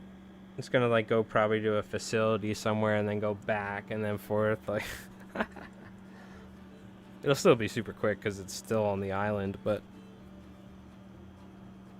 to be fair, the traffic is gonna be probably freaking terrible. On a Saturday, sheesh. Even the post office, just going to town and going to the post office during the summertime is a hassle this time of year. Well, for what I do, is that making flies that look like earthworms? Well, for what I do know is that making flies that look like earthworms. Okay, very cool.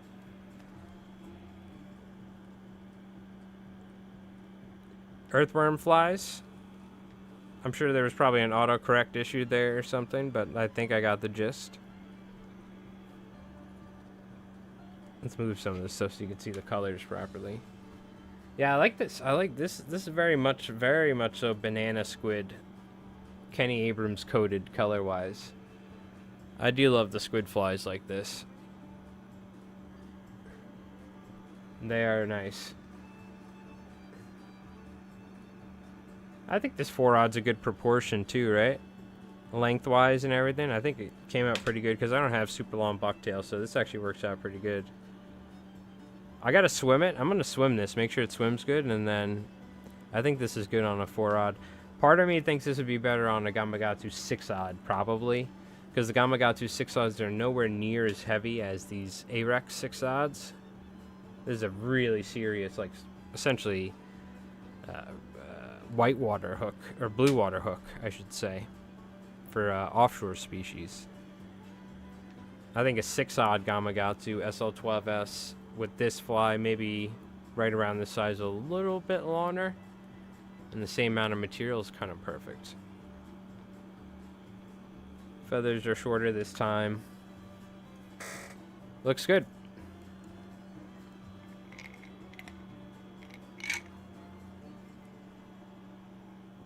Oh man, my back. Whew. What do you call it? All right. Let me finish this sucker. Let me throw another color on here. In fact, let's top it off with the dark color at the end. No, white, like a marabou.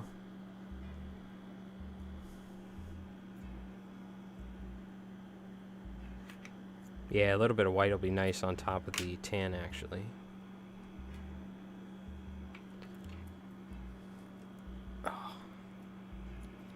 Okay, a little bit of white, and we'll move up a little bit so we kind of finish off the tapering of the little bit shorter marabou this time too.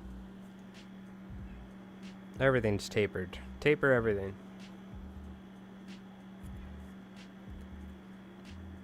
I don't want to finish streaming yet, even though my back is killing me. But I will take a little break here soon. So let's take a look at the Discord once it's done. I want to see what everyone's been up to. That'll suck up a little bit of time. Then we'll take a little break and tie another squid fly.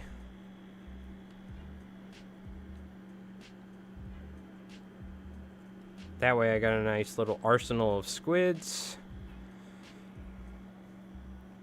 for when next time I decide to do some squid fishing or hop on Zeke's boat or something, you know? Because really, unless I go fish down by like the harbor where there's like a dock you can stand on by where the commercial guys are, or you can kind of go fish around lights, places where there's lights. There's not too many places like that where there's going to be squids swimming around, but in the bay, that is. It's all like, all the squid activity I've seen has been out in the ocean about like a mile or two offshore near some wrecks and everything. But there's definitely squid in the bay. It's just not like a crazy thing, you know? You could probably catch them though at nighttime this time of year or something. Might even be able to get them by the bridges on Long Island, but I think lights play a big part because they're like attracted to the, well, definitely the commercial docks because they're eating all the bits and pieces of the different shellfish and everything that are being shucked open or the bait that's being cut. And they're also eating the small bait fish that are eating that, or the bait fish that are attracted to the light. So, because they are predators, squids after all, you know what I mean? They do eat other things. That looks nice though. Yeah, we'll whip up another one, maybe get some different colors involved. I do like that. I really like that brown or that root beer though. The root beer looks great. The root beer looks good. Alright, let's see if anyone's, what everyone's been up to Discord-wise.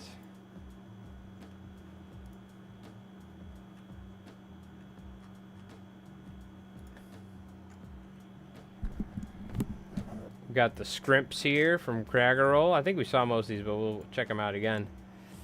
Yeah, these are the nice mackerels. Very nice. See, look at this bucktail. Great quality bucktail, Calvin. Beautiful bucktail on there. And of course, the classic JC. Eel punt looking things, or the squiddies with the beads, and then the mole crabs. Yep, we saw these. Here, this is what we missed since last time. We got some redfish stuff. I guess Cragger Roll's been red fishing, which is awesome. Which these are classics. Look, I think these are based off like Borsky flies or something almost. And pier night fishing kit, little half and halves and a shrimp. Very nice. He's fishing off the pier. A little weighted fly makes sense.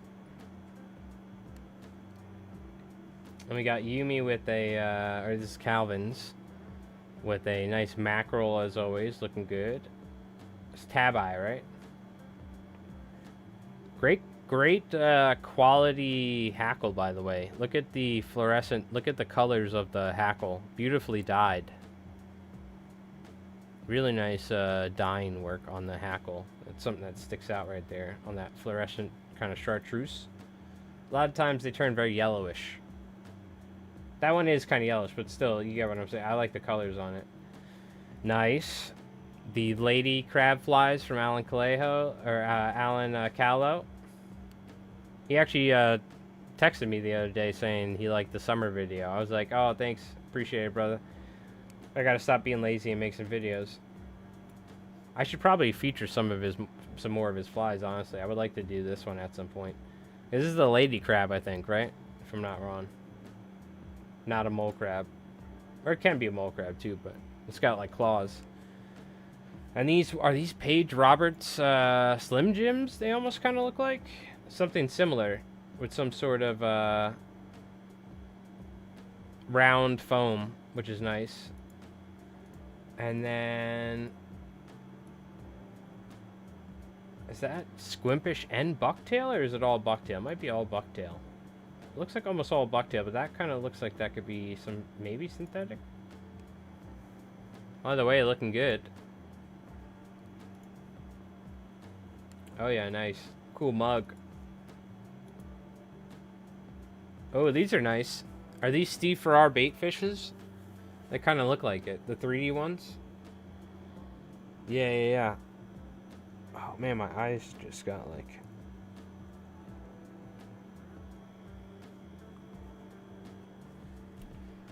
It's like I was staring at the sun or something. I don't know why. Yeah, these look great. Tutti Frutti. Pink and chartreuse. Sandio, bucktail, and naiad on these. Gotcha.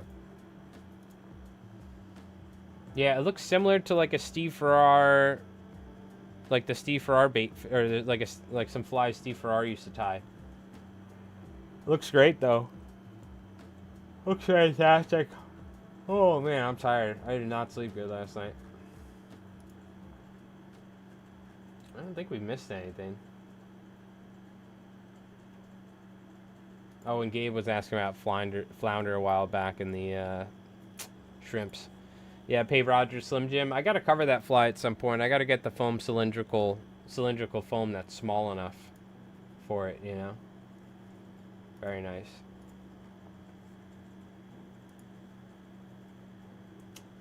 And then I think we saw this. Oh yeah, we've definitely seen this since then. Craggerroll with the Smalley sucking down crawdads. I've messaged Borsky and he gave me a couple of his DVDs. Ah, very cool. That's awesome. Yeah, dude's a legend. He was like considered to be a pro at those sorts of flies when I was a little kid growing up, and long before it. We got Zeke as well. Very nice.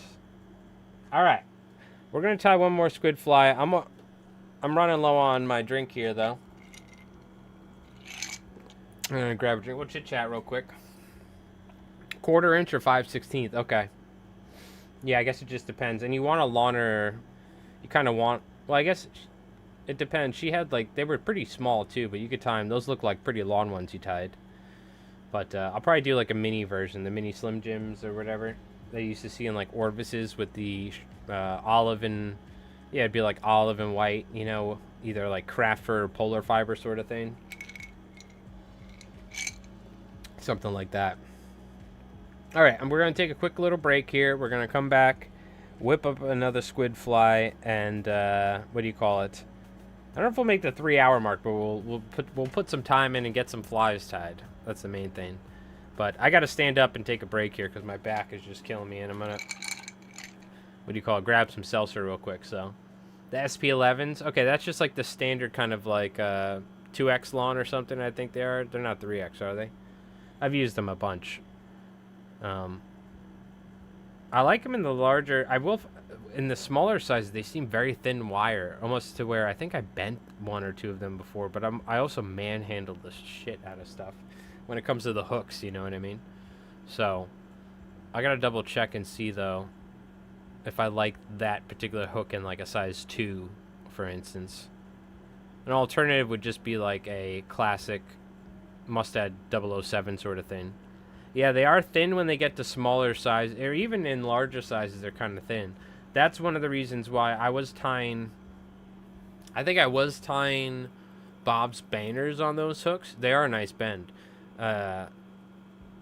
I was tying Bob's Banners, but I think they were too thin, so I think we switched over to the spinner baits, which the Gamakatsu 5511 or 551 spinner bait hook, which is not even a fly hook, is like almost the exact same shape and profile, but a thicker hook. So works good. I really like that spinner bait hook. It works well. All right, we're gonna take a quick little break. I'm gonna grab a drink, hit the hookah lounge. I'll be back in just a couple minutes here. And what do you call it? I'll play my other video, so it's gonna be a quick one. And what do you call it? We'll tie up another squid fly. So appreciate it, chat. Be back in just a moment.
Alright, my bad, chat. One grabbed a drink.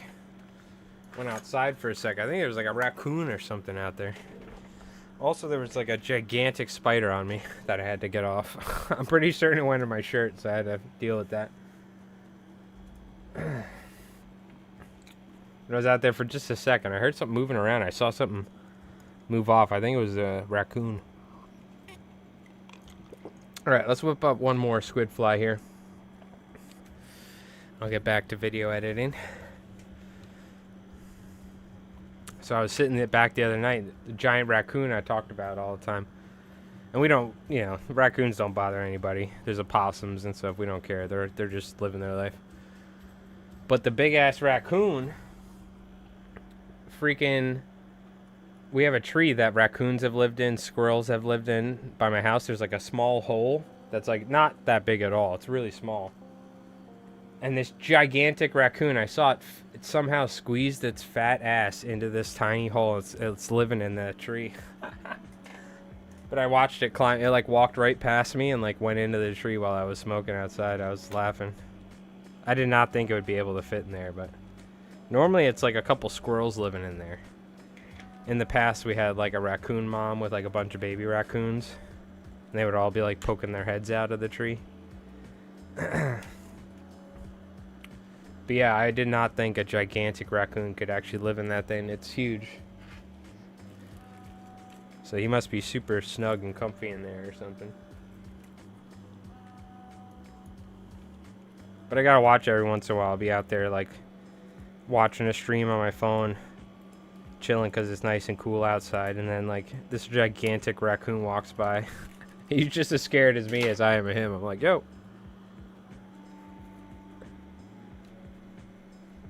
Sometimes a year we get like baby ones and stuff, and those don't bother me at all. Like I've literally had them step on my foot, like on my sandal, and like walk past me because I'm like, I become one with the lawn chair outside, and nobody knows I'm there, including the wildlife. But the big ones, like they usually walk on the fence behind me, and I have no idea. They're like silent until they step off the fence onto the shed. And I'm like, oh my god, that raccoon was like literally, because it's literally like probably 3 feet away from my head when it was walking over the little swing chair I have. And I had no idea. There's a little baby possum too, which I think one of my neighbors, they had like a little pest person come over, check a rat trap, and it was a pretty big one. But I guess it was made for rats or something. The possum was living in there, so they just left it. But it was like a plastic container looking thing. The possum somehow made it its home. But I think that was the little small possum that was walking right past my feet a couple months ago, or a month ago. Alright. That's my wildlife talk. A lot of little wildlife in this one area. Well, we also have a little pond in our backyard, so that's why I think we get so much activity, because they drink from it. We got all sorts of native plants and vegetables and stuff, so they're probably eating bugs and eating my strawberries and stuff like that. The blue jays love my freaking strawberries. We didn't get a single strawberry this year between the squirrels and the blue jays. They can't even eat them when they're red, too. They eat them when they're green. I'm like, come on, guys. At least eat them when they're good. I think they just like the seeds. That's what they really like.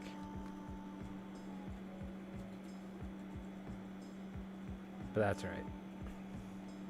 They're not like crazy strawberries anyway. It's nice to have, but it's not like everything we get at the supermarket nowadays is so genetically modified. You get like a 15-pound strawberry or something, you know, like the ones you grow in your backyard are way different. The good thing is we don't deal with them at all. The birds eat them, they fall on the ground, the seeds fall all over, so now our backyard is just from growing strawberries about 15 years ago, like my backyard's covered in strawberries. It's sick. But my soil really sucks. I'm surprised they're even able to survive, but they somehow thrive in this terrible soil. They just don't fruit like crazy, you know what I mean?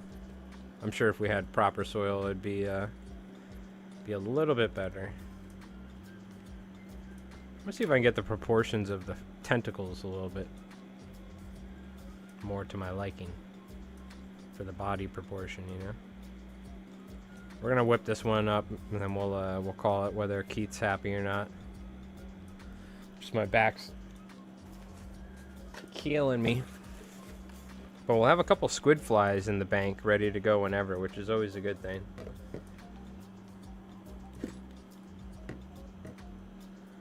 Nobody ever complains about having some extra squid flies. And I'm just taking random feathers. I got this box of junk feathers. I'm just using this. I'll whip off some. You can use this to stiffen. I kind of like leaving some quills to stiffen it, you know. Move this back. What else do I have? Any other colors? Yeah, give me some tan. And then we'll go with 2 lawn ones. I should do 2 lawn ones now. I say lawn ones. They're not going to be that lawn. I'm going to go with chartreuse. Because I have them available. We'll go 1 chartreuse. I have 1 available. Let's go olive. Don't be afraid, especially with squids, to go with just wacky colors, because squid change colors. So generally it's pinks, purples, this and that, but again, if Kenny Abrams taught me anything, it's colors aren't necessarily the most important thing. It's the hues, presentation, all that. How long do we want it to be? Where's the other one? Oh, dude. You gotta remember to try and sit up straight a little bit. And I made it a little longer this time. I gotta retie this chartreuse one. You know, keep it short.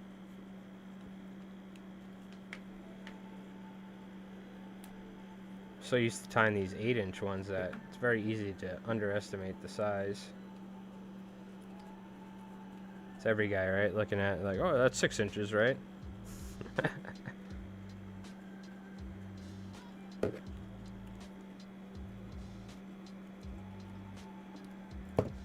Alright, wrap that up. I think I have like 8 feathers, right? Or am I missing? Doesn't really matter, but I like to try and have. I might need 1 short one. Oh yeah, we need a couple short ones. That was it. I was waiting.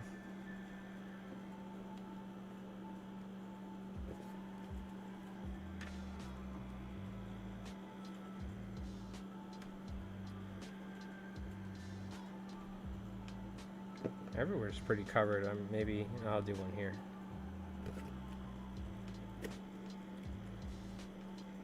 Okay.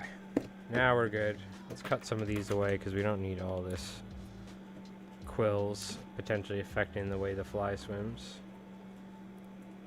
And also, we probably don't even need it to be that long.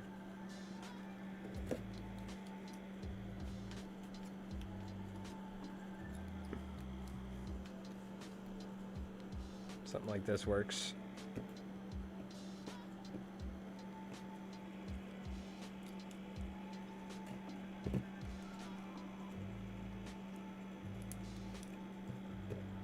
Yep, that should be good. And then we'll take some Mastaz here and fill it up. I don't think I have anything crazy I could use.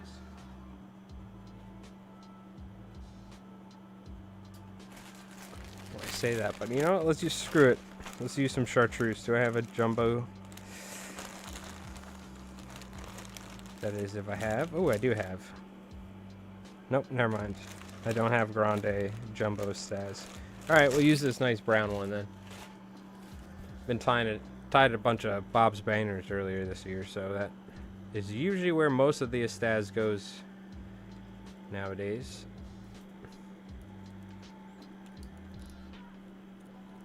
That and Albie Hose. I guess this would be a close third. Squid stuff.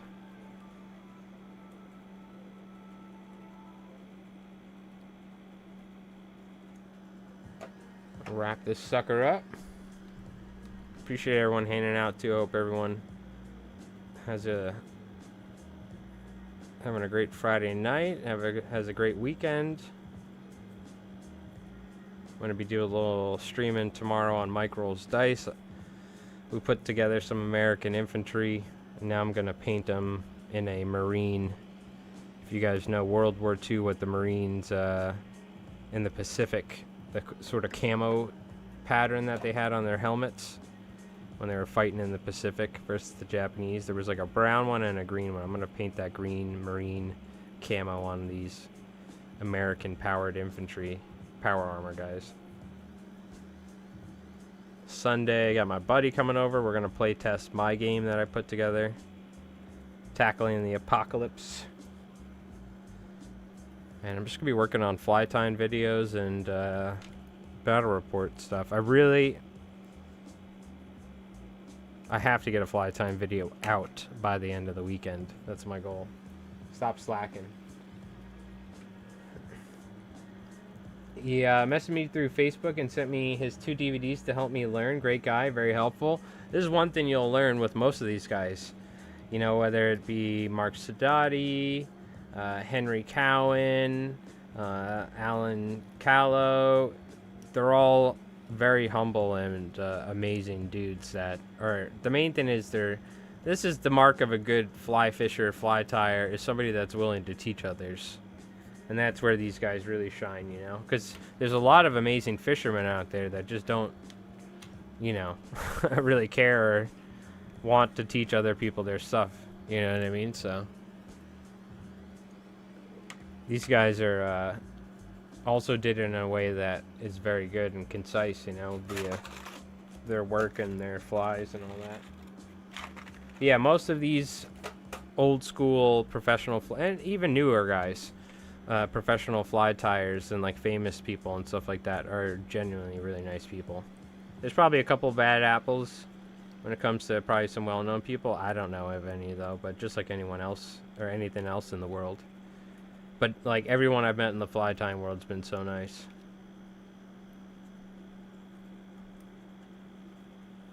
And like Henry Cowan like raised like 28 grand for a family that was living in a tent and got him a camper. So shout out to Henry. He's done a lot of good stuff too. A lot of the fly tying guys are really good guys and gals. Not that I've met a bunch of women in the industry, but there are a ton. Especially nowadays. Back then there were less, but the ones that were kick-ass. A lot of guides, female guides. There were some female fly tyers though, like Paige Roberts. There's some good talented ladies with tying flies. See now, why is this? This is the problem. This is why it's the hardest thing for me to do is film flies. If you ever watch, and you know this, I'm sure you do, I'm constantly moving this. And I'm moving this, and I'm moving it. You notice that? I always do that. I don't know why. It's just something I do as a fly tyer. Also because of my back. It's probably because I'm, like, shifting things around and moving. It's the hardest thing for me to do is when I'm doing a fly tying tutorial and the camera's set up and it's in 4K, black background, is to not move this at all so it stays in focus the whole time in the same angle. It's the hardest thing in the world for me to do. I'm just constantly moving the vise around, and I don't know why. It's just part of how I tie, I guess. It's just what I do. It's my modus. It's just how I operate, I guess. I was going to say modus operandi, but I think that's a whole different... That's not the right wording I was looking for.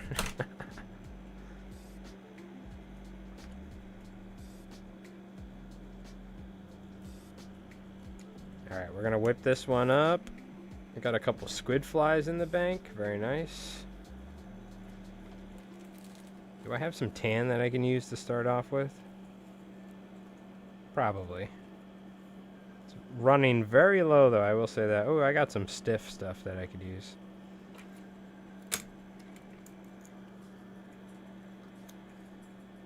When it comes to colored bucktail, I gotta re-up on some good stuff. I'm gonna have to check out High Guy Fly Co. or something. check them out.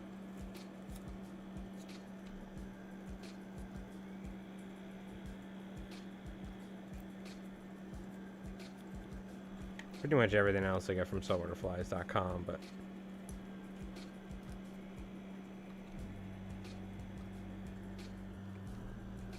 keep it a little bit sparser this time. I don't want to go too much material on this one.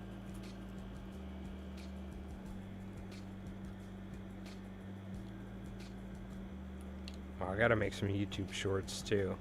I hate making YouTube shorts, or it's just not, I try not to watch a ton of YouTube shorts, but YouTube loves pumping the shorts, so I gotta pump out a bunch of fly tying shorts. It, like, really helps for this algorithm and stuff. Damn, dude. Ah, my back is all jacked up. Sheesh. Alright, what colors? Let's go with the orangish. Orangish. That's not a word, but I like it.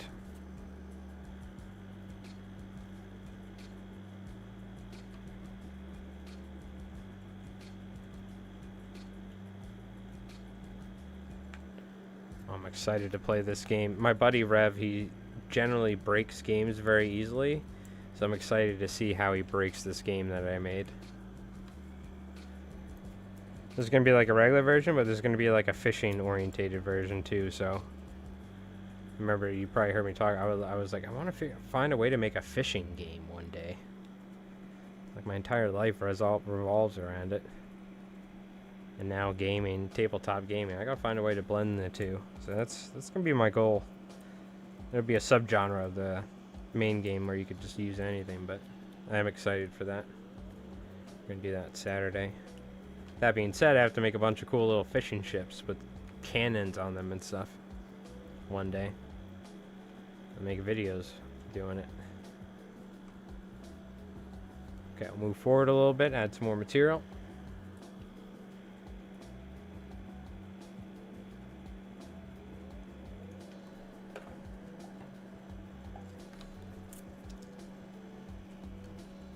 I really love this. Just a piece of nice kind of wax paper and just spreading that super glue 360. It's already going to be dry by the time I tie on the next piece. And now the super glue's over everything. It's not a big globby mess either. It's one of my new favorite techs that I started doing like a year or two ago. It's like this sort of stuff. You rip that off and use the inside, the white side. I don't think it matters, but I'm not gonna do marabou wraps on this one till the end, like I was doing. Actually, you know what? Let me move forward a little bit. Still got quite a little bit of room here. Just gonna fill it in a little bit.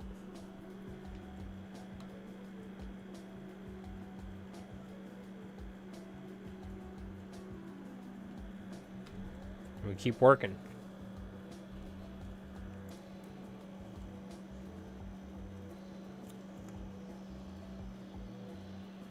Add a little white to the belly, white to the sides. Maybe go finish it off with some different colors at the end here. You got yourself a squid fly.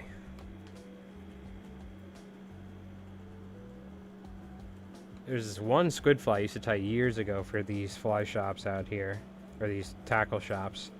I gotta make a video on that. I gotta remember what it is though. I think I have one, or I saved one. I think it was like palmered rabbit strips. That was like one of the first flies that I kind of came up with.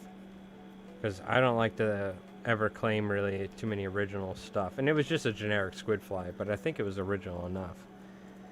But I just remember that. I was like, oh, I should do a video on that because I don't really tie those anymore. That's the normal squids I would fish. They're squid flies like this big.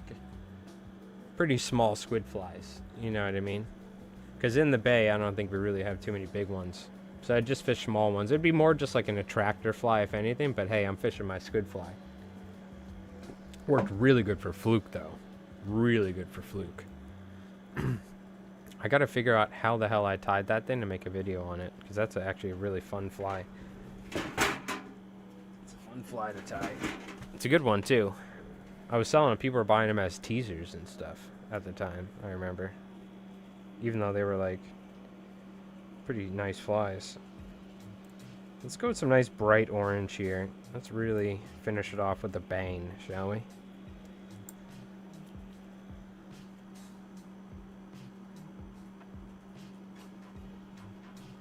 Oh yeah.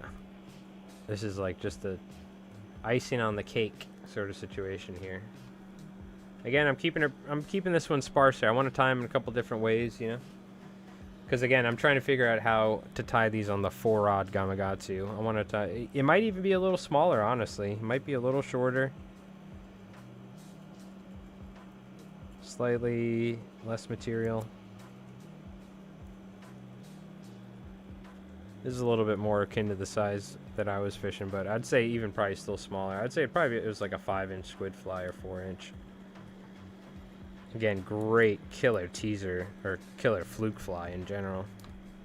Those little squid flies. Kind of very similar like those plastic squid teasers, but larger than that, obviously. Because those are pretty small.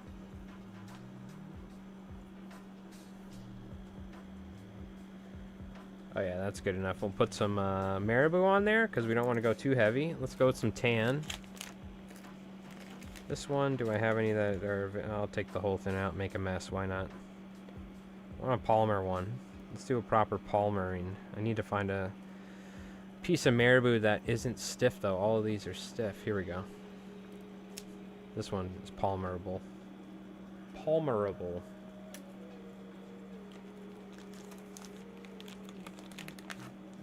Beautiful, beautiful marabou. This extra select marabou by Hairline. Beautiful. Tell you what I need to do. I need to get on Hairline's like creator program or something, dude. That's what I need to do. I was talking to Henry Cowan about it. That or like JS fly fishing. I feel kind of weird though. I've been working with saltwaterflies.com for so long, even though I've tied flies for them and I recommend them, but I don't really get like, you know, a kickback or anything. But it'd be weird working with like another fly shop because they do love saltwaterflies.com so much. But maybe Hairline or something. Become like a content creator that's sponsored by him or something, whatever names they give it. Just a little discount. You know, let me get a little discount. Getting all this material to make videos and stuff. Recommend you guys. Yeah, I gotta say, this marabou's fantastic. Hairline has a lot of great shit.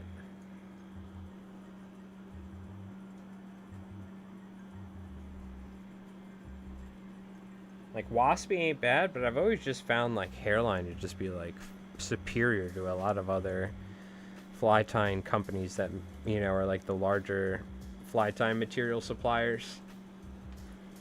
Like, I've always been impressed with the Hairline stuff. Let me start kissing their ass right now, and so maybe in the future I can get a nice sponsor with them.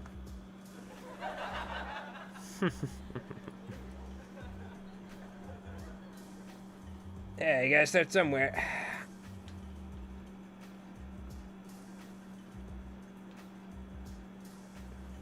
I don't mind having a little bit of a thread head on the squid like this either, because it kind of squids normally taper down near the front. You know what I'm talking about? Let's put some eyes on here, jumbos. Man, I'm ready for a snack and to sit outside on my nice swing chair so I don't have to be like hunched over tying a fly for the camera. Oh, it's gonna be beautiful. So chat, what's everyone doing this weekend? You got anything cool going on? Before I wrap things up here, we already took a look at the Discord as well. Obviously, feel free, if you end up watching this VOD or something, feel free to join the Discord. We'd love to see your flies. Might need to wait a little bit to post some stuff just so it's a way to deal with bots, but...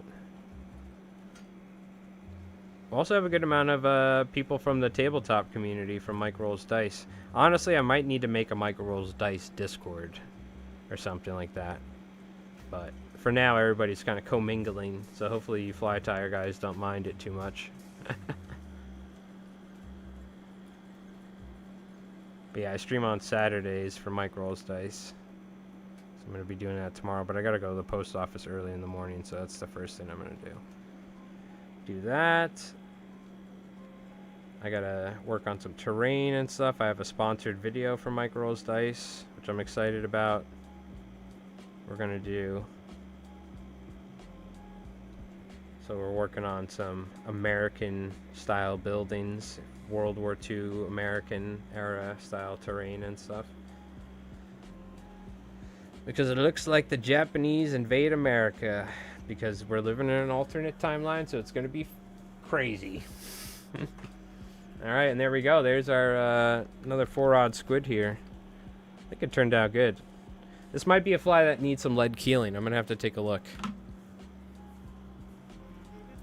Work tomorrow, then maybe make a run north to catch a night tide. Nice. Was that you, Igles, that was asking about the clousers and stuff? Let us know how you make out. What do you call it? Yeah. Man, I gotta get out and do some fishing myself. Zeke's been bugging me, which is very nice. That he's been like, hey, I might go fishing. I'm gonna go fishing. I'm like, yeah, all right, I'll let you know. And I'm like, oh, I gotta do this, that. I gotta do this, that. I gotta do this, that. But yeah, put in the tank. I have to fill it up. I gotta set it up. I'll probably do a video once I figure out how I like this on a smaller side. Because this, where's the one we tied for? It's in the box. It was a big 8-inch Shady Lady. I'm gonna tie like, we'll do like a small version. We'll do like the micro Shady Lady, where it's like a 4 or 5-inch version, something like this, but a little bit smaller. And we'll make a video on it. The swim tank's a pain in the ass. I gotta clean it with soap first. Then I gotta wash it. I wash it, then I set it up. I gotta fill it up with water. I gotta plug it in, and then the thing's not sitting right, so I gotta jam a thing in there. I wish it was that easy. Maybe when they come out with a new one, I'll get one or something. But if I leave it filled with water, it gets like algae and stuff like that. It's a pain in the ass. Throwing the rod in the wetsuit. Ah, okay, gotcha. Nice. Oh, I think you were mentioning you were hopping on rocks or something, weren't you? Dude, I've seen. I'm too big of a bitch to do it. Nighttime rock hopping on wetsuits, but God bless you. What do you call it? Man, I've been cut up by barnacles too. Hopefully, just. I'm assuming your wetsuit's pretty thick, so you don't get cut up by mussels and barnacles, right? And you got some sort of corkers, I hope. What do you call it? Or unless you're fishing the surf, right, on the South Shore, then you don't really need any of that. Just make sure you don't drown is all. A cap of vinegar or lemon juice will stop the algae or mold from growing. Gotcha. Yeah, I remember we had like an algae stop thing I got for fish tanks I was putting in there. But it doesn't matter. It gets like cloudy.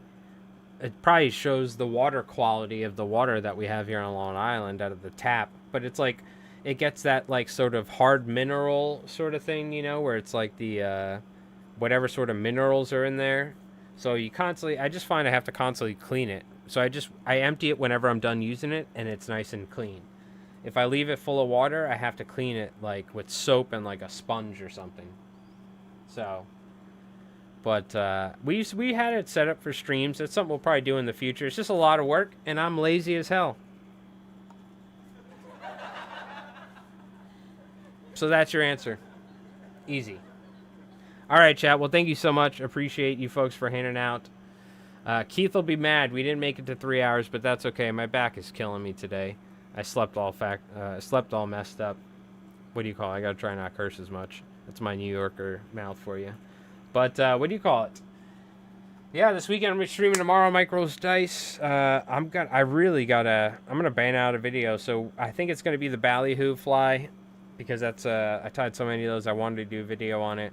So, I've been saying it, but God, I really gotta just put my nose down, now that I finally am caught up on everything fly-related, and I gotta make a ton of videos for Mike, for LI Fly's Mike. So... get ready for like a wave of content on the channel here, because it's like the guilt content of, damn it, I have not been uploading, so now I got to go hard as hell and then stabilize. So, but anyways, that'll be happening soon. Chat, thank you so much for hanging out. I am going to relax and hopefully get a good night's sleep tonight. I have not been sleeping good at all, but that's for what do you call it? That's been the norm recently. But at least the AC helps with how muggy and stuff it's been.